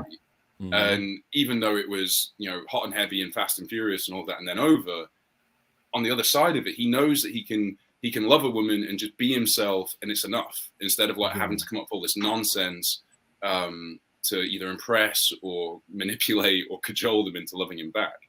And so now it's more about just relaxing into the relationship and believing that it's really going to be there for him, which is why, as much as the sex scene was a huge moment, like Sarah coming into the interrogation room and saying that Xander believes him is an even bigger moment, because it's just, okay, well, thank goodness I didn't do this one. Do you know what I mean? Like, it really worked out. Like, and now you know he's got to go off and find a way to make everybody else believe he didn't do it, because you know, just because you know Xander's guilty of a lot of things, and he rarely gets punished for the things that he's guilty of. So there's always that thing of like, well, he should probably get punished for some things. So, but now he has some he's not just in this nihilistic loop of like self, you know, critique. Like he can actually come out of this and he has something to fight for and a future to fight for with Sarah and Victoria. So it's good. It's a good time. Like, I have to tell you. Oh, sorry. I have to tell you, Lindsay, something you said when I interviewed you guys at Day of Days just keeps coming up with the two of you as just epitome of like your working relationship and how you guys feel about each other. When you said, I think I asked you maybe a similar question to this then, and you said one of the things Paul does, he'll warn you if he's gonna yell or scream at Xander. Yeah. And that honestly, that we've gotten so much feedback from that, you just saying that, and it's sort of had a ripple effect of like, oh wow, that's their relationship. That's so great that she would say that. That's great that he would do that. Like, I think it just speaks to the comfortability you have with one another. We really try to take care of each other. Insights, You know, it goes both ways. It's not just me protecting Lynn. Like, Lindsay does all kinds of things to make my life easier on set as well for the stuff that we do, especially these vulnerable nakedy scenes. You know, I have my own self-consciousness and my own sense of what we're doing, and she's really good at putting me at ease and just making it fun, you know, and making it safe. You know? But yeah, the audience. Yeah, we always have a lot of like communication, but that one in particular, because Paul is so much. I mean, I'm sure you've seen photos, but like even in photos, I usually have like solid 2 inches. Paul really is just so much bigger than me. I'm not a very big person, and I'm not used to Paul ever speaking to me stern. Like we're goofy idiots that are always like playing around, and half the time aren't even in like our normal voices. Like we were running lines with this other castmate, and they were like, okay, why do you keep changing your voices? But also, no, wait, we can't say who. Right. But we were running lines, and they were like, okay, this time posh British accents. Yeah, exactly. They were just throwing at us. Because it was just fun and silly. But yeah, so like that really was because it is Starling. He has a very big booming voice, and he is physically so much bigger than me. But yeah, there's a lot of communication around like consent too. Like, hey, are you okay with this? Is it okay? And it threw him, much like it throws, I think, most men that I do this to, but I also ask for permission. I don't know, like, and so they're always like, yeah, fine. I'm like, yeah, but it's your body. Don't do that. It's okay. So there's a lot of things like, hey, let me know if you get uncomfortable. Like, you can just be like, hey, like any sort of way to make it easy. But yeah, like we're working in very weird circumstances. We have a very weird job. Like, like I love it. Don't get me wrong. Like I love our job. I'm so grateful to have it. Yeah. But from the grand scheme of things, it's two people who are just really good friends. It's very weird. But no, the fans definitely that resonated with them of like, oh wow, that's so cool that the respect is there and the comfortability and that's a little behind the scenes. Yeah, that is like I have to give my friend credit because like that is who he is as a person. He you know, he's aware of himself. Yeah. Oh, I love that. Okay, well, I mean, we might as well talk about it. The big shower scene that happened this week. First of all, amazing as always. I mean, kudos to y'all. We were talking about it, and we were reminded of the other scene that you guys had that had us talking about you know, you guys, and it's just I don't know, like Xander, like how do you guys feel like when you get the script and it's like shower, you know, afternoon delight, like like I read it first and I sent a screenshot and I was like, here we go. Back on the salad for a couple of weeks. I know, right?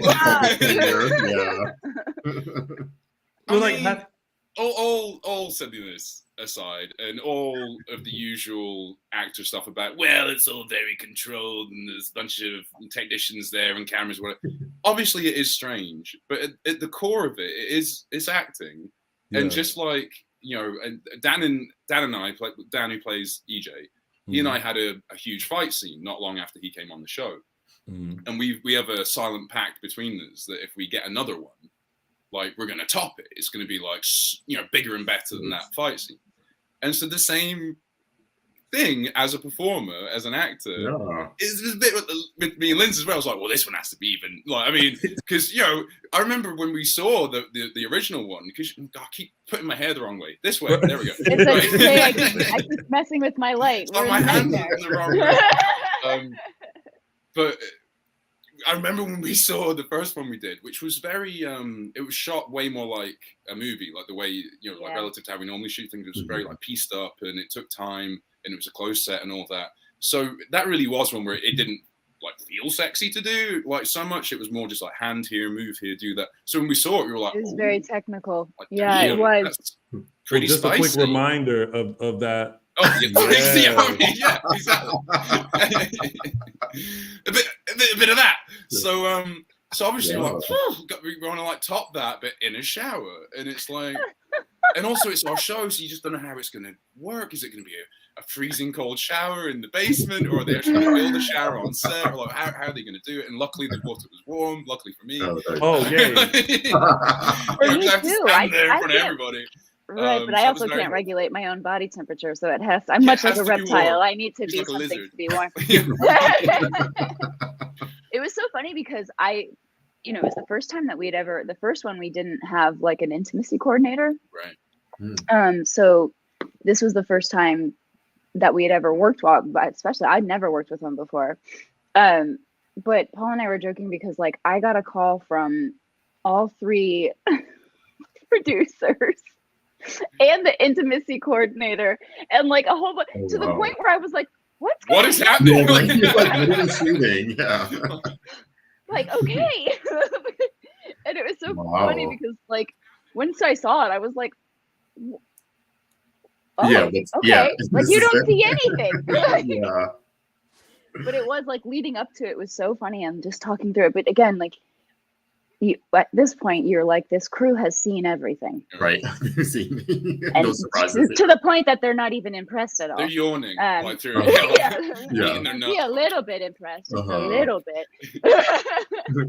Well, it's good to hear that you had those. I mean, like you said, Paul, like it's like salads for the next few days, or by rushing to the gym to make sure everything's fine, or just so you feel the way. Right. A lot of times it's too late to make any drastic changes. You can't. You just want to feel like you tried. To look halfway decent. It's and like mind over matter. Yeah. Yeah, but then on the actual shoot, it was kind of great again because. In the scene, Xander's like pretty fraught. That's the joke. Like Lindsay and I always joke about being fraught because it's a word that you rarely use in real life, and you see it all the time in our scripts. Like a fraught this, a fraught that, the frightening, the frightening. And so, because it was so fraught, it allowed us to use our genuine kind of like, we're naked in front of everybody, and like funnel that into the scene. And then once they say action, the water's going. You've got your basic blocking. It is just about trust and trying to have that connection. Basic blocking. Well, put her against the wall, spin her around, pick her leg up. No. You are not remembering correctly. There was a lot of blocking. Yeah, okay. So much so that I had to have the director send me her page that she had written it all down because I was like, I can't keep up. I'm in a shower, so I can't really write. But it was so much blocking. Yeah, you and I had to sit there and be like, blah, blah, blah, blah, blah. And then. Interesting. To make it as like silly as possible. Like we always like, I guess, like anytime that we have to like set for camera or lighting or when we're rehearsing, I just always go and that's the noise for us kissing. To give them the sense that we know we're supposed to kiss here, but we're not going to do it in rehearsal. But then it's funny because I found I struggle more and more to switch out of rehearsal mode and into go mode. Normal mode. Whereas that was one of the ones where that was not hard to do because there's the water and steam and all that. It was letting you know it's not pretty real. Yeah, there are some scenes in the show, especially coming up, where you and I are just messing around the entire time, and it just bled into the scenes. Like it just happened to work for the scenes. But it was one of those like there was more than one that they called cut, and you were like, was that a take? Did we? It's gonna be on TV. And again with the shower. part of it there is like the seriousness of it, right? I mean, it's a sexy scene, it's a loving scene, but it has this like, I think what gives it its edge is a little bit of like, all right, we're gonna do this. You know what I mean? It's just like, oh dear, you know, but like the chips fall where they may, and so it has that kind of like abandon to it. Whereas the first one was way more, you know, like a classic tender, you know, disrobing and kissing and all that. Whereas this is just, you know, way more two people that already really know each other. Yeah, literally completely laid bare. So it was crazy because, you know, we were very, very naked on the day. But then obviously you see the show and we're all, you know, it's all here and it's like pieces and stuff. But it kind of makes it like way sexier that way. Like, I remember the show so much. We were working the day it aired. We were working together on a completely different kind of scene that will make sense, you know, months from now when you see it. But like, not that kind of scene. We're like, this is we are really running the gamut with this storyline. Look at our range. We've gone from this to what we're doing today. Yeah, I'm back. Oh, hi. Hi. No, we were talking during the show just about like the preparation of it, because it's like I don't know if you know like where the camera's gonna go before, but like the scene started and like, you know, we're at Xander's feet, and my first thought was like, do you get there on the day and go, okay, good thing I got a pedicure, or guys. Let's I had no idea they the were shooting feet my part. It's more like, no, that's when I found out when I saw it that they had shot my feet. Because think about it, we very rarely show feet on the show. Yeah, I have a running joke where like I've worn the same pair of shoes in like 99% of the scenes and days, to the extent that I have a current co-worker who's new to the show and she's always nagging me about polishing my shoes. I'm like, why? They're never going to be seen. So I think it would have been funny if I was wearing them in the shower. Also, that you should be shining them. That's my that's not my job. I've got enough to do. I can't possibly be shine my own shoes. No, but it was. Yeah, I mean, it was really funny though, because we watched it and I watched it and I was like, I really didn't need to be as naked as it was. Like I could have worn just a little bit more. Yeah, maybe there's an unrated version for like Peacock Premium or something that you can choose. Yeah, but like when we shot it, there were shots that you needed to be that state. Right. For. Yeah, exactly. They just didn't make it into the because there was a whole lot going on. It was too hot. They were like, listen, beautiful shot. Yes. Risque. Best work, but excellent literally, work. Too much butt. Too much butt. Too much. But just real quick, they can be so funny about these things. I remember when I was first on the show, and the first remotely sexy thing I had to do was give Ari a foot massage. And in rehearsal, I was like a foot to leg massage. And in rehearsal, I just like started shooting up her leg past her knee to her thigh, and they're like, whoa, Paul, whoa, no, you can't go above the knee. And I'm like, oh. Sorry, Ari. Sorry, like Ari's just like laughing. Like, what is it? I don't care. It's just like it's gone from being so like, ooh, don't go above the knee to like bollock naked. In the show. Yeah, they're like. So listen, there's been a switch. We're on Peacock now. We're streaming above the knee always. Yeah, we're exclusively above the knee. Now. Yes. You start above the knee and then work your way down and zoom in. No, but it's like, you know, scenes like that I think reminds us just the passion that Xander and Xarah have. You know what I mean? Like, y'all make it sexy, and like we were all glued. Like, I'm pretty sure now there are some people who are about to renovate their showers to a 2-person shower after that, because I mean, I'm Carmen's been talking about updating our place, you know, giving it a steam shower. I'm just like, okay. You might be onto something there. What inspired that exactly? all of a sudden, you come out with blueprints from Tom, like the shower. It used to be like this. The amount of time that you guys have had from like Xarah and Xander getting back together up until now, do you feel like it was like the appropriate amount of time to just kind of see these two characters slowly drift back together? Because, you know, sometimes in daytime, like things just go quick. All of a sudden, like, you know, like you said, like, you know, kiss, shag, marry, you know, like, and that's in a matter of a weekend. And we're like, wait a minute, we didn't have time to like ease into this. How do you guys feel about the pacing of Xander and Xarah in this 500.0 reiteration? Lindsey, do you mind if I just say something real quick? You know, we're all friends here. Look, I never. A lot of these things, you know, we want to believe that they're all coming out of, you know, this very thought out like narrative and plans and all that, but clearly it isn't, and you know, or it isn't always like that. And especially over the last few years between COVID and a lot of behind the scenes shenanigans, I feel that some of the Xarah stuff was kind of trying to pick the right words, but it was done not out of a narrative reason, but for other reasons that aren't necessarily explained to us or the audience or whatever, and we just have to make the best of them.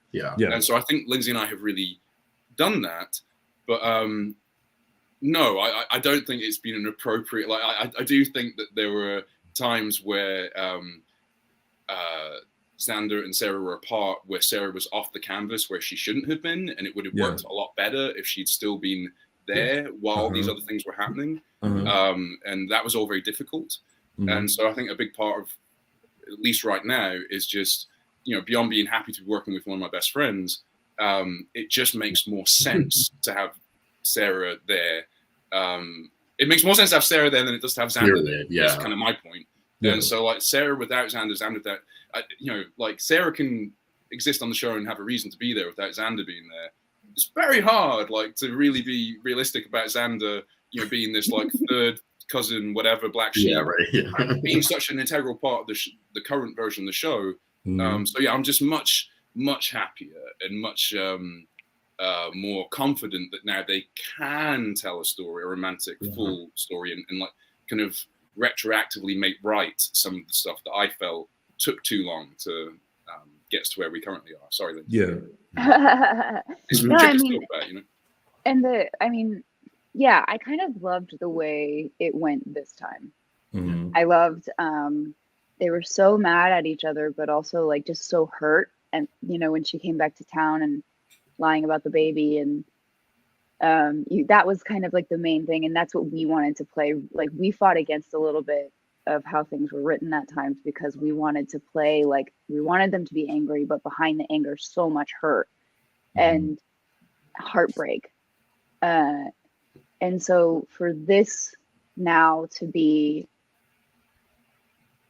like the slow kind of arc of them again, of them, you know, coming to terms with like, all right, let's just co-parent this child, which made them soften, and then them slowly softening more and more, and then having empathy for each other for the love of this child and wanting to spend time with their kid. And so then to them being friends, and then being roommates, and then finally being like, all right, we wow, pretty convenient. Let's just do this thing.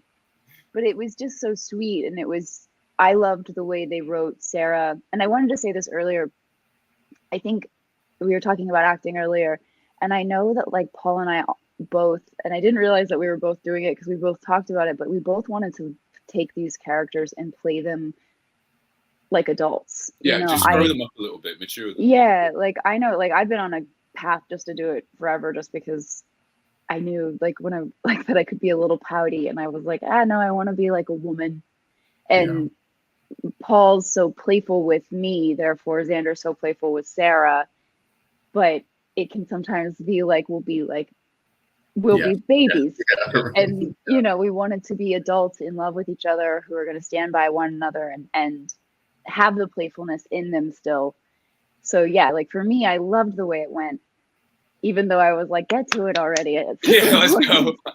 I'm mad and let them be friends again. Like, I don't love playing mad at Paul. I Speaking of, have you guys ever gone to the writers and either suggest storylines, or are there any sort of, we ask this a lot with some of our guests, or are there any failed Xarah storylines that you can admit to now, like, oh, we back when we were doing this plot, it was going to go a different way, but they put us together. We're not really privy to a lot of that stuff, Justin. You know, like sometimes they'll start off and you think you're going here, or they'll bring somebody back and it's like, oh, that's definitely going to intersect with it, and then a good example would be beginning of the year when Dimitri was on the show and Gwen and all that was going on. It just felt inevitable to us that at some point Sarah and Xander were going to trip over and be a part of all of that, or they had me threatening Dimitri over. I've done it again with my hair. That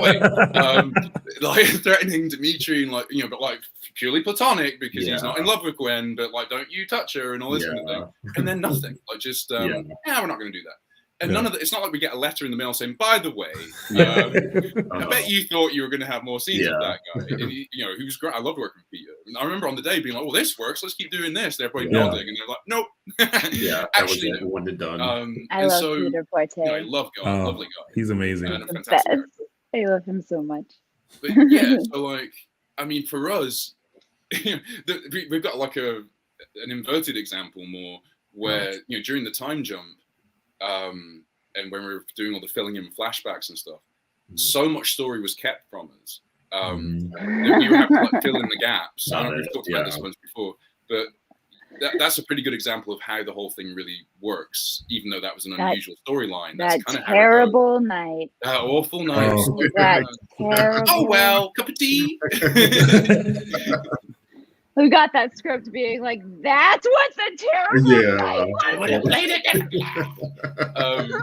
There's a lot of that where, and also, to be fair to the writers and they're having to deal with a bunch of plates as well, and external things that are beyond their control that just cause them to have to do things a different way. So they can't always say here's where it's all going to go, because it's more like, here's where we hope it's going to go. And if you tell an actor that, they're going to start playing that. But then if it doesn't go that way, the actor's going to be mad and you lose trust that way. So I think that's part of why they keep us in the dark. And we're like mushrooms. They keep us in the dark and we grow.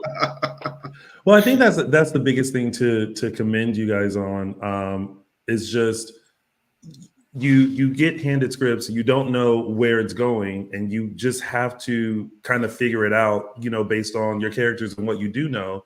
Because a lot of times when you do end up somewhere, you have that moment of well, had I known we were going to be here, I would have done this completely different, and it would have made sense. And even as viewers, sometimes we go, And then our biggest saying here is, we're just fans with open arms. So, whatever happens, whatever journey we're supposed to be on, we're just gonna ride and just see what happens, and hope it's we land in the right destination. And but we've had seen episodes recently, especially with the holiday break, where we shot the end of an episode and then 3 weeks later shot the beginning of it, and we're playing that scene and being like, oh man, that other scene's not gonna make any sense. You paint yourself into a corner sometimes, and there's nothing to be done about it. Just trying to even all that. We have no idea.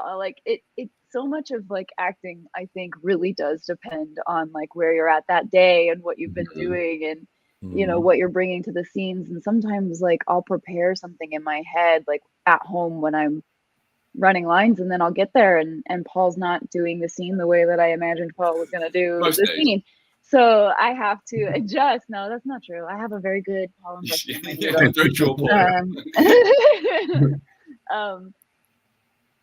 So you have to adjust. I've forgotten what I was saying. Oh, I agree. It's very often you do prepare stuff. But I don't know why I was saying it. We have to, when we're learning lines, you can't help but start thinking about how you might do it. But the problem is, if you start building those choices into your memorization, then you get on set and either they cut a bunch of lines, or they add lines, or they give you or not strange blocking, but blocking that you didn't expect. And you're like, oh, well, I was expecting to be over here when I was saying that. And now, the blocking you don't expect really does throw your brain for some reason. Both of us are both oh man, I really imagined I was going to be sitting for that. The worst one is that I memorize my lines. I don't always memorize like where the scene is taking place. So sometimes I get on a oh. Like, we were being mentioned this. Wait a minute, just give me a second. Like, we're in the pub. Right. What are we even doing here? I think that every time Sarah and Xander are in the pub, I'm always like, why are they in the pub? Why would they be in this place between Rex and Eric and like Eric and Rex? Especially Xander. It's just like the idea that he frequents it. Yeah. Right. But it's not like he can go over to Julie's either. She hates him. You're right. He kicks out all the bars. So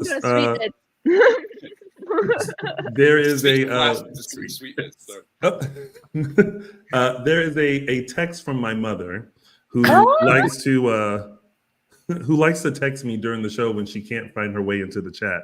But she I have to read it. But she says, "Tell my favorite couple I said hello, and they are so great together." So that is from my mom. I did want to ask if you all could like step out of your characters and like be Paul and Linsey.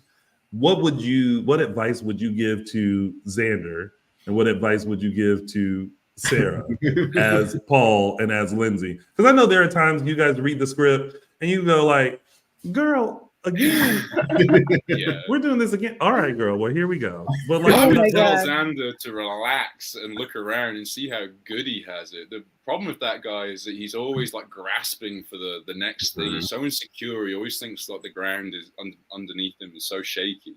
And you know, I know he doesn't know that he's a billionaire, but he's basically a billionaire. Yeah, right. And even if he wasn't, like, you know, he's related to this hugely important family in the town that he lives in. He's surrounded, like, for all the terrible things that he's done, he's surrounded by the most generous, forgiving, you know, tolerant people that continue to sometimes hang out. wife is a doctor. Yeah, exactly.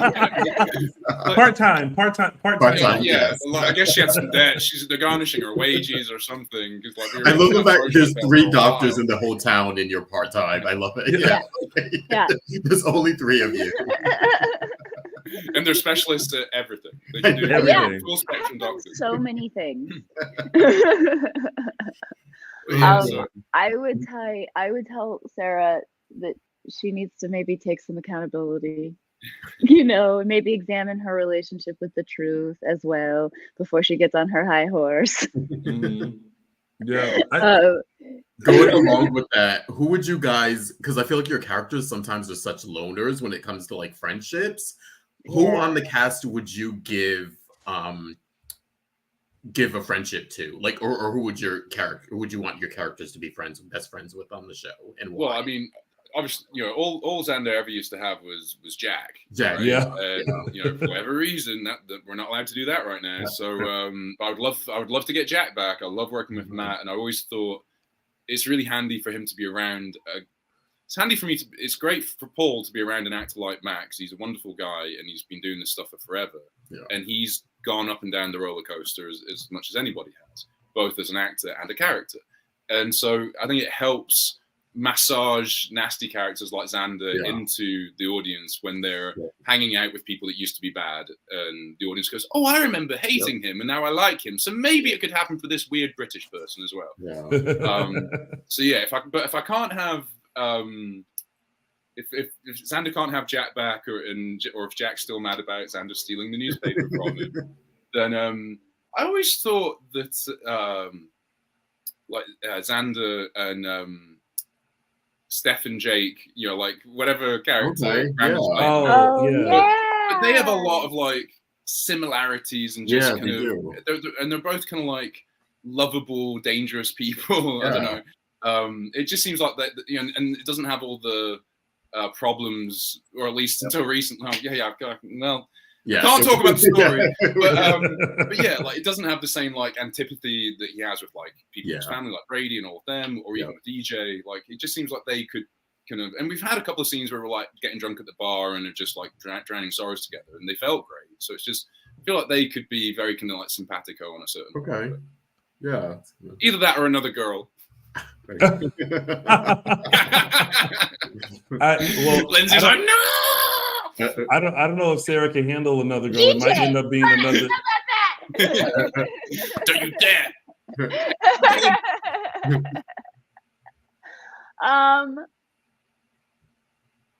Oh, I'm gonna lose my earpods. Uh-oh. Did they beep beep? Yeah. Let's go live. Man. There's because I love so many of the I love all of our female. I love everybody on our show, but the female cast is just so strong that I'm like, who do I pick? Well, it's this person. Oh no, it's obviously this person. I don't know, but for whatever reason, my first instinct is Chanel, just because. That'd be a good one. Because Chanel clearly trusts Xarah. Yeah. Since she has her, being her mom, being there for her mom. Yeah. But I also think that Jada, because Jada's a detective and Sarah's a doctor, and they're both sworn to help people, and they both have this goody thing going for them, and Jada's kind of a badass, and Sarah's, I don't know, wacky, I guess. I don't really know what Sarah is. That could be a fun one. Yeah. I don't know. I also always said Kristen too, just because when Xarah and Kristen thought that Kristen's baby was the one had oh yes, Sarah was so, and I wanted to do that on purpose. I wanted Sarah to relate to Kristen as a mom, and that kind of transcend who Kristen was to everyone else. And that's this really cool friendship that Stacey and I carved out. So that's why when Kristen kidnaps Sarah, it takes Sarah a really long time to believe her. Yeah. Lot to play that as well, because they were friends. Sarah had no reason to be afraid of Kristen. Yeah. But that's why I'm I can't pick one person, because I would for her to be friends with everyone. Just give Sarah a friend, someone she could talk to. Yeah. Yeah, I think Sarah would get along with everybody, but it's also funny. Sarah really is a loner. Xander does have a friend, and Sarah really is just kind of they really are just dialing Sarah after me. They just need the Kimberly, and that's it. I do feel like drunk Sarah could definitely join Jada and Stephanie on a girls night at the pub, have a few drinks after a long day. I wouldn't hate if they brought drunk Sarah back, because she's so much fun. And look where it led. Right. I'm saying, look what it led to. Drunk Xarah. If Sarah hadn't gotten drunk, then that's right. Xander wouldn't have found her when he was sneaking around behind Leo's back. Oh, the couple that could have been. Yeah. Lindsay, you're on mute.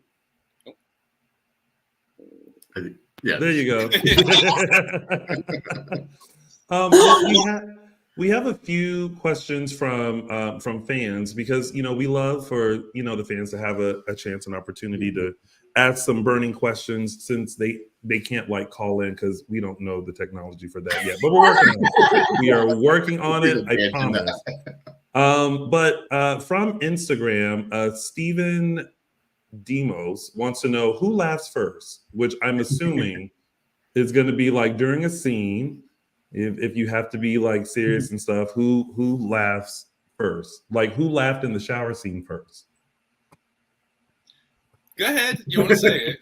Say it. Paul laughs first.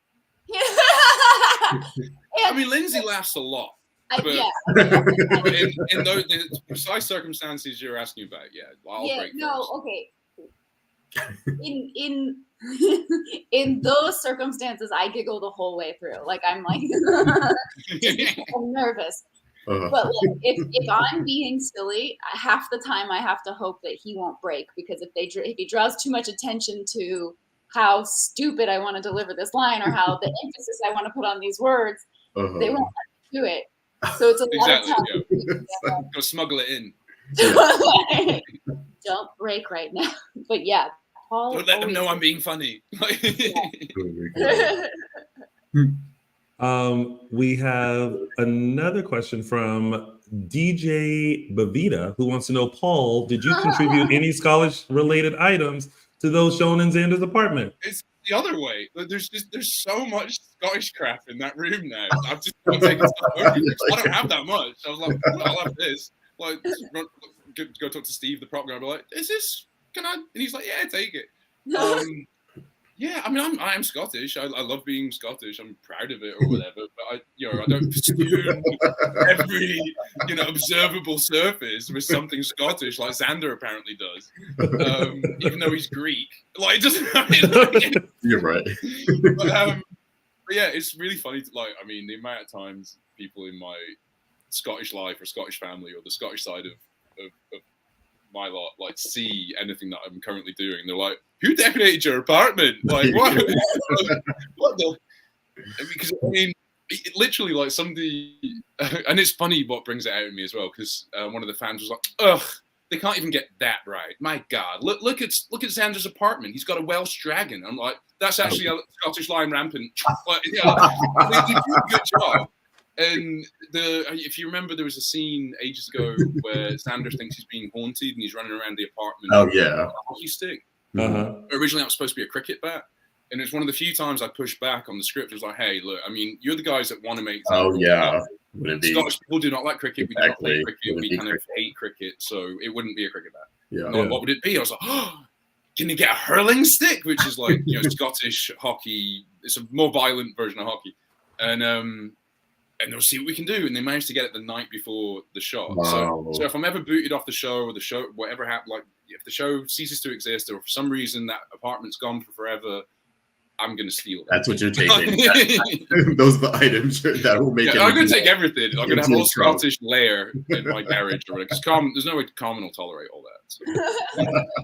Paul, I love that you did this in reply because all I felt like was, well, I got time today. Yeah, exactly. Actually, it's like I can't let this go. I need to correct. They need to be corrected and put in their place. I know that feeling because Justin and Michael and Araceli knows when I'm looking over in the chat and I see something, my face all of a sudden goes. Well, we got time in the show today for me to address this, so here we go. Like, you're not going to come for me on this show.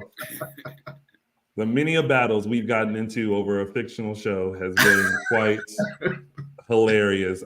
We've hurt each other's feelings sometimes, but because Salem exists, not only just in our hearts, but in actuality. I'm ready to fight you over these fictitious characters. Oh my God! I years ago, it was Will and Sonny, and I said something. I think at the time I was like, I'm fine with Will and Paul. Oh. Why did I say that? The Wilson group like came after me, and I was like, "Listen, don't come for me unless I send for you because this mouth is spicy." Trust me. Let's see. We have another one from Instagram from I think this is Luis Scholar. Sorry if I mispronounced it, but what has been your favorite scene together? So much to choose. Because we've been asked this recently. I have my answer. There's two. One is, well, it's not really a scene. I guess it was like a storyline, but like the whole us trying to figure out who Ava was. So breaking into her apartment and then definitely the dumpster diving one. Oh, yeah. Oh, yes. And then my favorite like serious one was Xander delivering Mickey on the side of the road. Oh, yeah. Yeah. Such a big thing. And it was so sweet. And like her coaching him through it and him being like, like I really, really loved those scenes. And each time like I see it in a flashback, I'm always like, oh, that's so lovely. Like it was such a turning point even for us as like co-stars where we had to find this new iteration of these two people. Nice. Yeah. Oh, lovely choices. I always loved that very first banter scene that we had. It was like our first like 3 or 4 page scene that we had, and it was like me trying to give you Dr. Rolf's special book so you could cure Will, and you not trusting me and thinking I was up to something, and I was, but I could still help. And it's just had all the things that I think people dig about whatever they dig about us. Like it was fun and it was spicy. but it was also had this like pace to it and snap and just real communication in our eyes and just all of it. And that was way before any romance happened. And so I picked that just because that's like the start of everything, really, and really the start of me really finding a place on the show. And then more recently, I've been, we have to look at this Emmy stuff. So I've been looking at everything from last year. And the scene where after Chloe tells Xander what Sarah's done in terms of like hiding the pregnancy, hiding the baby, where he goes over and confronts them at the pub and then head out, and they have this whole row outside the pub. So that was really, really something. Like, especially, not just because you're here, love, but I think you're fantastic. But you're so amazing in those scenes, and you'd only really just come back to the show at that point on like a consistent basis, and we were just so determined to make those scenes good, so they'd realize, they wouldn't mess it up again. Do you know what I mean? Right? It was for us. It felt like there were real stakes there to like will this. And it was the first time we ever asked for more time. Yeah. They had moved really fast that day, and our call times were a little bit later, and so it just like it was. We basically hadn't even had a chance to run it because by the time we both got through hair and makeup, they were ready for us. Yeah. And we got there, and like I was no way because this was a huge thing, and we hadn't. We hadn't had this opportunity yet, and like I had a lump in my throat going into it because I wanted it to be amazing, and it was so quick, and it was so like even the scenes were supposed to be screaming, and we hadn't had a chance to say them out loud. And so it was the first time ever that we went to our producer Janet and said, "Can we please do this?" We explained what happened, and she took an early lunch for us so that it was really cool. Running lines, and that's what we just sat shoveling through it and running these lines. But yeah, like that scene was, and we were really proud like of our performances. It's rare that it's not rare, but like it's hard with how fast we move and how much we do that you can like walk away and be like, yeah, that went exactly how I wanted it. That's what we wanted, yeah. And those scenes were that, and we only get one chance to do it. Some of that we did straight to tape as well. We just like, we should do it. We'll just go. We can mess it up. We'll try again. But it's so hard because of how fast we move. You kind of have to stay in it for that 45 minutes to an hour that it takes to do all those scenes. Like, so you're just, for me, like I'm just sobbing in between scenes, you just have to keep it going because if you turn it off and turn it back on again. Yeah. Or like I'm not sobbing, but like I'm just like standing there like with the tears in my face. Right. And makeup is like, "Do you want this?" And I'm like, "No, the tear tracks are there. Just keep going." So, yeah. I think I hope fans realize in this, and anytime we talk to you guys, just how much you guys care about your work and your characters, and like showing truly like what they're going through at this moment, making sense of whatever may not make sense at that time, and like really just making sure that you put out like the best work. Because I've always said actors in soaps do not get the credit that they deserve, having to have these different emotions and scenes and dialogue and everything's going so quick. You don't have a 12-hour day to do one scene, like in what makes those regular Emmy TV. Performances kind of impressive because half of like I would say probably 80 to 90% of those performances that they're getting trophies on are off of one take. Yeah. A one-time chance to get it right, and they did it right that they got a trophy.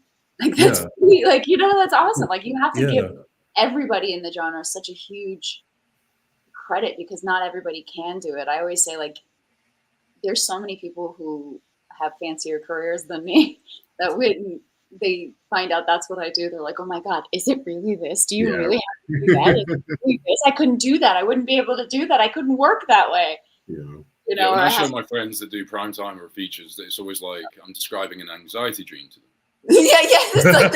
So what you do every day is my worst nightmare? Oh, okay. Well, good to know. Yeah, or I've had people be like, "Oh my God, we shot 13 pages today," and then been like, "I'm so sorry." And like, I've done 13 pages in under 10 minutes. Like your day is like full subs. Yeah, man. As before we go, I had got to ask about the Renee Dumont storyline, especially working with Teo. I was like, who's that? I know, yeah. Have you blocked it out? I know you blocked out the wig. A little bit, yeah. She's blocked it out because of the wig. The wig, it was so bad. I'm pretty sure at some point we were like, y'all could have gave her a better wig than that. Like, here's the thing. It was during COVID. So the girl the poor hairdresser who had to get the wig had never met me. Oh my God. They never met me. The show didn't tell me that they were getting me a wig. Otherwise, I would have sent in like head measurements. Yeah, right. Here's the thing. I know I look small because I am, but my head is tiny, like a child-sized head. Like, I can't wear most hats. Like, it's just, I have a tiny, tiny noodle. And so when this amazing hairstylist was desperately trying, she had to fold 2 handfuls of hair around to make the wig just in my head. It was so, I hated that wig so much. And like, to have not gotten a heads up for some reason really upset me. Like, you know, dominated the storyline. Wig, yeah. And wigs seem to be a thing with the show. We for a while we were looking at poor Emily as Teresa, and we were like, but that's an objectively much better wig. That wig is really it is, and it gets better. But in the beginning, we were like, it's pretty jarring, sure. But she looked incredible. She looked so good. Like I said, I was like, you could have both. Like you look so she can. Emily just always looks amazing and stunning, and but us gays were like, we could have got a queen to come in and like. I will say it was bad on my end, just because I'd worked with Emily a ton when it was all Xander and Gwen, and then less so when she was Teresa, and it took me ages to get the hang of her having the blonde wig. Like, I would still be like, "Who's that? Who's this?" Or I'd be behind her, and how different she dressed. Like there was like it was a trip. Like chameleon. Em will be like walking down the hall and to not be like a complete creep, but I'll be like, wow. Who's that? Like, yeah. Right. Even out of the dressing room, like all that was hidden under Gwen's wardrobe. Yeah. She's such a babe. It's so funny. And like she's oblivious. Like she doesn't think so at all. Like she's she's so good. She's so good. She's so talented. Like I mean, kudos to her. That's the character that I really would love to see back, even though it might be to my own detriment.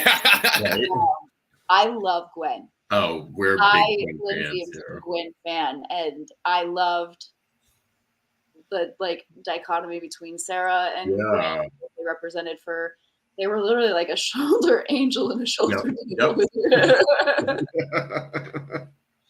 But not to mess up what I have with Xander. I would like Gwen to come back. We're solid now, babe. Nothing can go wrong now. I also think that Xarah and Gwen being friends would be hysterical. Yeah, that'd be amazing. If like Xander was trying to break them up somehow, I don't trust any of this. Yeah. That'd be amazing. Oh, we can add her to it, so it can be Gwen, Xarah, Stephanie, and Jada. Yep. Yeah, they'd be funny together. Yeah. I remember when I was on Bold, I was judging for the Emmys, and there was an episode, and now I'm not going to get it correct with everybody, but you're going to fill it in for me, where like all of like the veteran women got locked in like the Demira basement, and all they had to do was wine.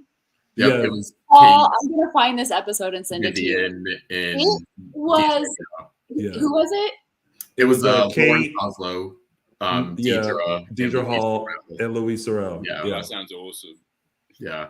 Oh, it was so good. Funny, they get more hammered, exactly, and they go through as the day goes by. All the different emotions you could have, and like hammering out their shit together. Like it was so funny.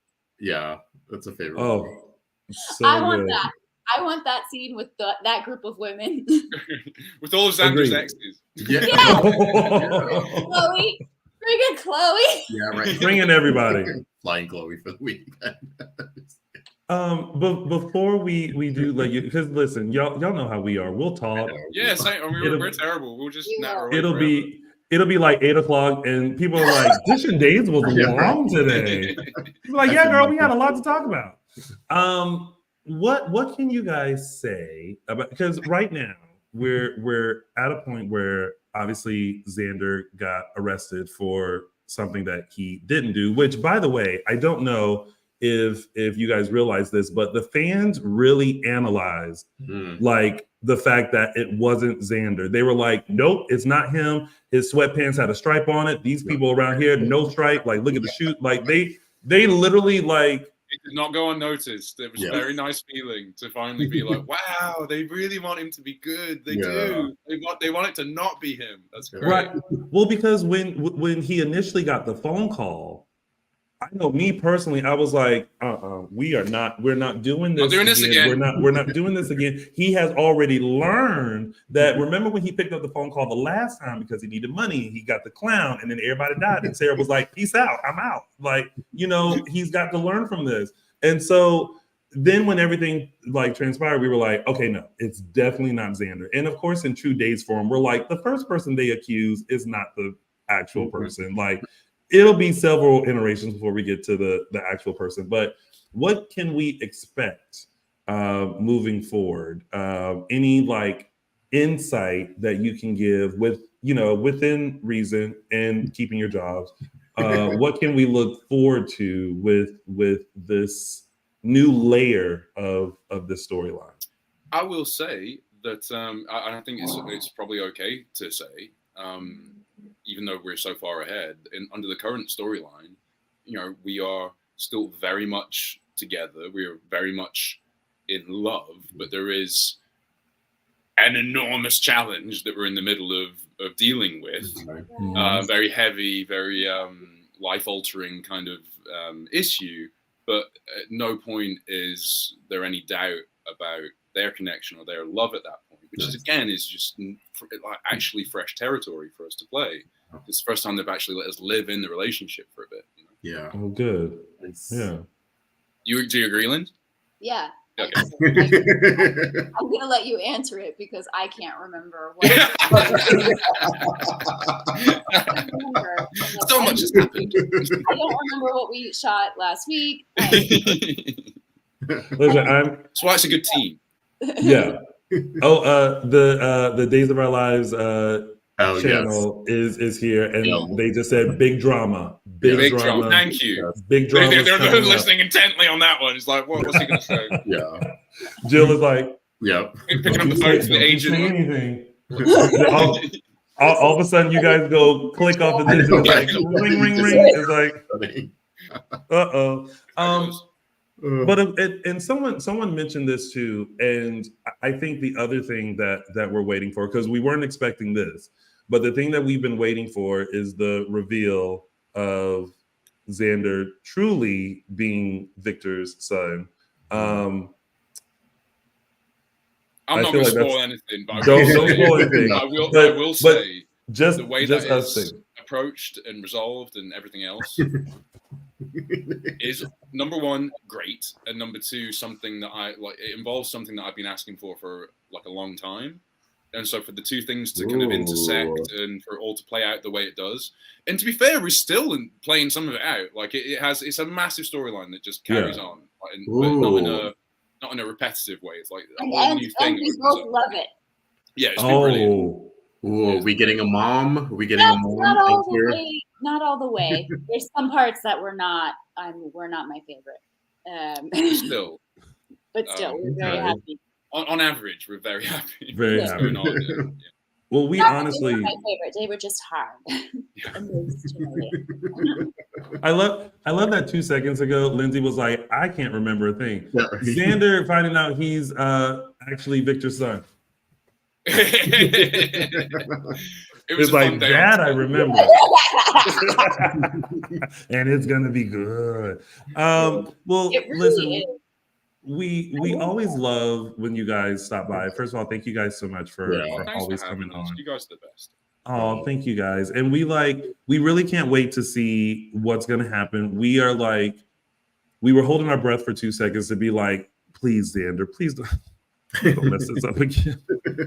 You got Victoria. She she breathes loudly. Like, I was being such a brat, like each way through, like reading it, being like, I swear, if he, oh my God, this is, oh yay!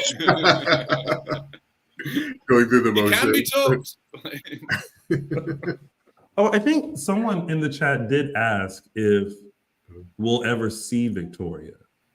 You do, yeah. We have shot something with a live baby. Okay. Oh, good. Long-time listeners to my nonsense will know that I hate working with actual children. Like, I would much rather stick with the doll. It's the job is hard enough without some random child and their mother staring at me like just off camera as I'm trying to make them do something. Like every time, and for whatever reason, they always give you the baby. Like of the two of us, the actual clear when I make it. The one that's ever holding the children. But it's like you can see him sweating before they even get the baby to him. Like you can see his breathing change, and he immediately looks at me like, "What do I do? Like, am I doing it right?" And he'll always like be like, "Is it this?" And I'm like, "Well, like maybe like." Like a little person that you care about, maybe hold it that way. Like, oh no, it's hard. It's very hard. And then, like the second that the baby's like, he's like, I can't. What's he doing? Just take it. And it's like it was fine back when I was a villain because then it was like the baby's on scream and I could keep doing my dialogue and it made me more evil. Yeah. And now I'm supposed to be the dad. I'm like, it won't stop screaming, and I've got to say all this stuff, and it's got its finger in my nose as I'm trying to say something. Oh, here's a fun behind the scenes one. There's an episode from a long time ago where Xarah and Xander are sitting on the bed, and it's with Mickey, and it's the first time like they kiss, right? And Mickey is supposed to cry, and that's what breaks them up. This dang baby cried right when the baby was. I loved those babies. Those they were amazing actors. JoJo and Ross, they were the best babies ever, But that baby cried. She cried right when she was supposed to. Like, so that isn't like a sound effect. That is JoJo or Ross. I don't know which one it was, but yeah. Oh my God, I did love those babies. Well, it's better than those babies. The what? It's like sorry, but we're constantly joking at the moment because all the scenes is us referring to our napping baby or check on. Oh, she's still napping. Is she still napping? What an angel! Like, it's all we're saying all the time. She went down so well. Not a peep. She's narcoleptic. Yeah, no, narcoleptic. At least it's not cancer or like stillbirth or whatever they've done to us before. Just narcolepsy this time. Yeah. Meanwhile, you guys have a napping baby, and then when we hear the baby on the actual show, all we hear is and someone's like, "Please check on the baby because this is Rachel. This is asthma, needs a CPAP machine, something." One more question. Someone did ask if which is very interesting. If wait, how did they put it? Because I can't find it. They asked if Carmen had ever been asked to be on the show. Oh, that would be so much fun. Well, yeah, I mean, I'd love it if they could get her on. It'd be more like convincing her to do it more than anything. But I was dropping hints back when it's aired now, so I can talk about it. But there was the whole thing about the Burns night and the Scottish. Oh yeah. The Quake Cup, and I did the Robert Burns poem "Love Is Like a Red, Red Rose." Well, there's a beautiful song version of that as well, and my wife's recorded it a couple of different ways, and it's so beautiful the way she sings it. And so I kept dropping hints like, my wife sings this song, right? Like, on stuff, but over there they're just like, would it cost money? Then we're not going to do it. Yeah, they can afford it, Carmen. It really was. I thought that was because, it's Carmen. Like, like Days hasn't tried to figure out, like, even if it's like. She's never even been to the studio. She's never actually visited the physical premises. She's been to the car park. But they're so funny about visitors, and especially since I've been back on contract, there was only like the 1 year beforehand that wasn't COVID. And then it got super strict for like 2-3 years there.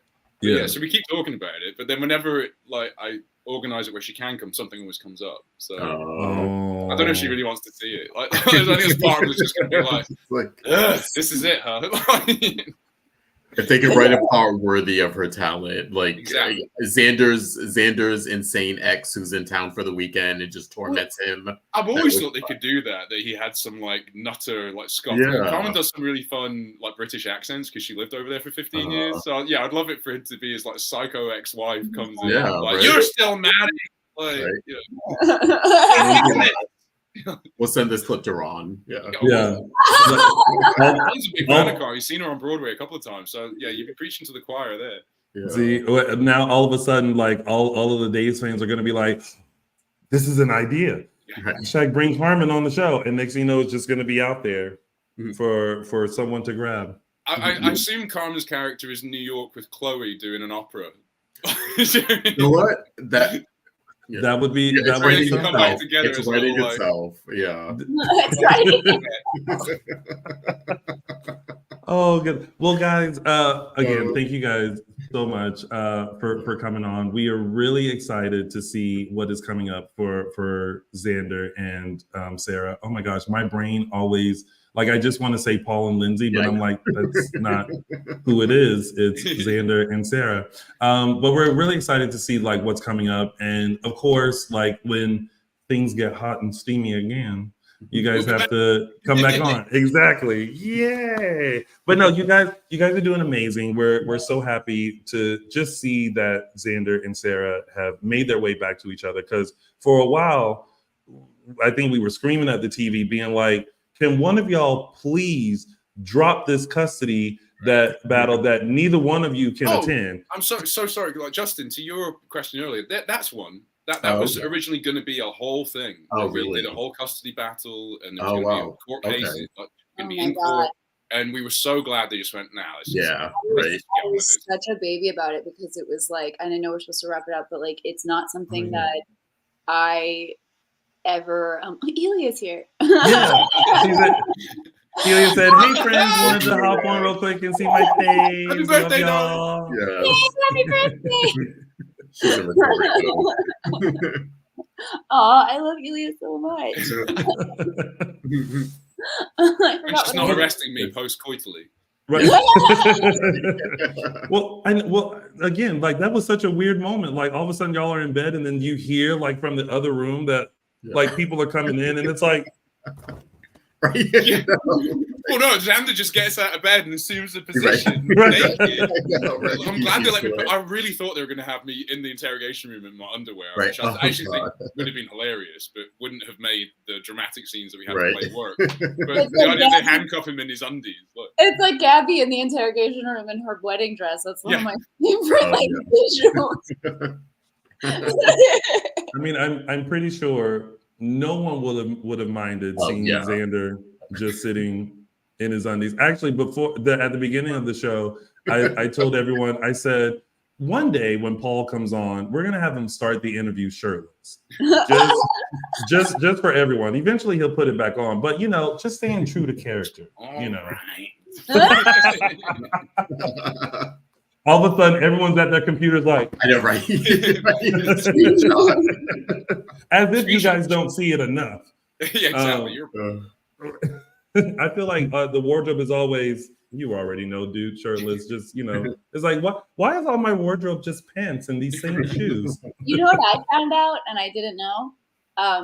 Paul doesn't have wardrobe fittings. They just pick out his little outfits for him and put him in his room, and it's like a surprise for him. Like, I have giving me clothes. I'm amazed at it. I have like a whole I've like worked with wardrobe as far as what I want to say. Actually, one of my favorite things that Richard, our wardrobe guy, said something to me recently. We were talking about something. He was like, "Do you want to like wear a dress? Do you want to wear a dress, or do you want to do that whole like little boy thing that you do?" And I was like, little boy thing. Little boy thing. That's what I would like to do. Thank you. No. Can we please? So true. Like when I chopped off all my hair, I went to my best friend. I was like, "Does it make me look like a little boy?" And she was like, "Yeah, but you kind of like looking like a little boy sometimes." What's your aesthetic? It's like, yeah. But if Peter Pan and Tinkerbell had a baby, that's kind of what I try to go for. A really beautiful little boy that Xander wants to marry. I love the fact that the Days of Our Lives YouTube channel said this. Pretty sure Xander doesn't wear underwear. True Scotsman. We applaud it and we are here for it. Yes. And on that note, ding. Thank you guys again. Yes, you guys are amazing and wonderful, and we have to have you back on because I'm sure things are just we're just scratching the surface right now with what's happening. So we can't wait to see what's going to happen with you guys. Can't wait for you guys to see it. Thanks for everything you do to encourage people to watch our show and us as within the show. And thanks for everybody that watched this today. And I hope you enjoy what we've been doing and just know that there's lots more with me and Linsey coming. And thank you for being such fun dance partners. Oh, yes. Listen, I still am putting the pieces of the puzzle together on my birthday. That was a very fun night.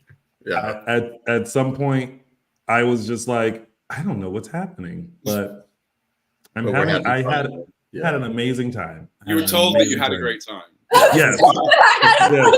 Yes, I was told that. I also felt it the next day. I was like, you know what? Day when we came in, it was like, oh, why do we say we were going to do a show today? We have no guests. We should have planned for this. Yeah, we should have. But we powered through for Days of Our Lives. We were like, we're doing this. Although I was sitting here just like guzzling water, like. I had a good time, Mom. I promise. You sounded like one of those babies on our show. I know, right? Exactly. What no one knows is that was my self-tape to be the breathing baby.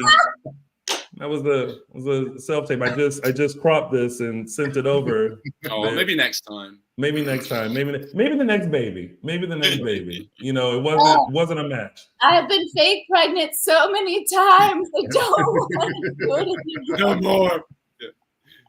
No more fake pregnancies. Although I had a scare once. You lose mobility. Like, even though it's not like at a certain point, I need help with my shoes. It's like, where are the just someone else? You know what? Slip-ons. Skechers slip-ons for pregnant women. Or fake pregnant women. Add padding to places that I, Linsey, don't naturally have padding. It's very high. Walking around like, what is this? This feels. Again, I'm just gigantic. I can't move. I'm a little sweaty in places I shouldn't be. And then there's going to be a need for another shower. Which is how you got to that in the first place. Victoria's getting a little brother. Yeah. Yeah, right. And I can breathe the breathing baby for that. The voice of the baby. Yeah. Victoria. You need to age Victoria up to a teenager first, and then we can do it. Yeah, I know. Oh, that can be done tomorrow. Yeah. That'll happen in 6 months. Yeah, just send her upstairs, and then she'll come back down. Babies.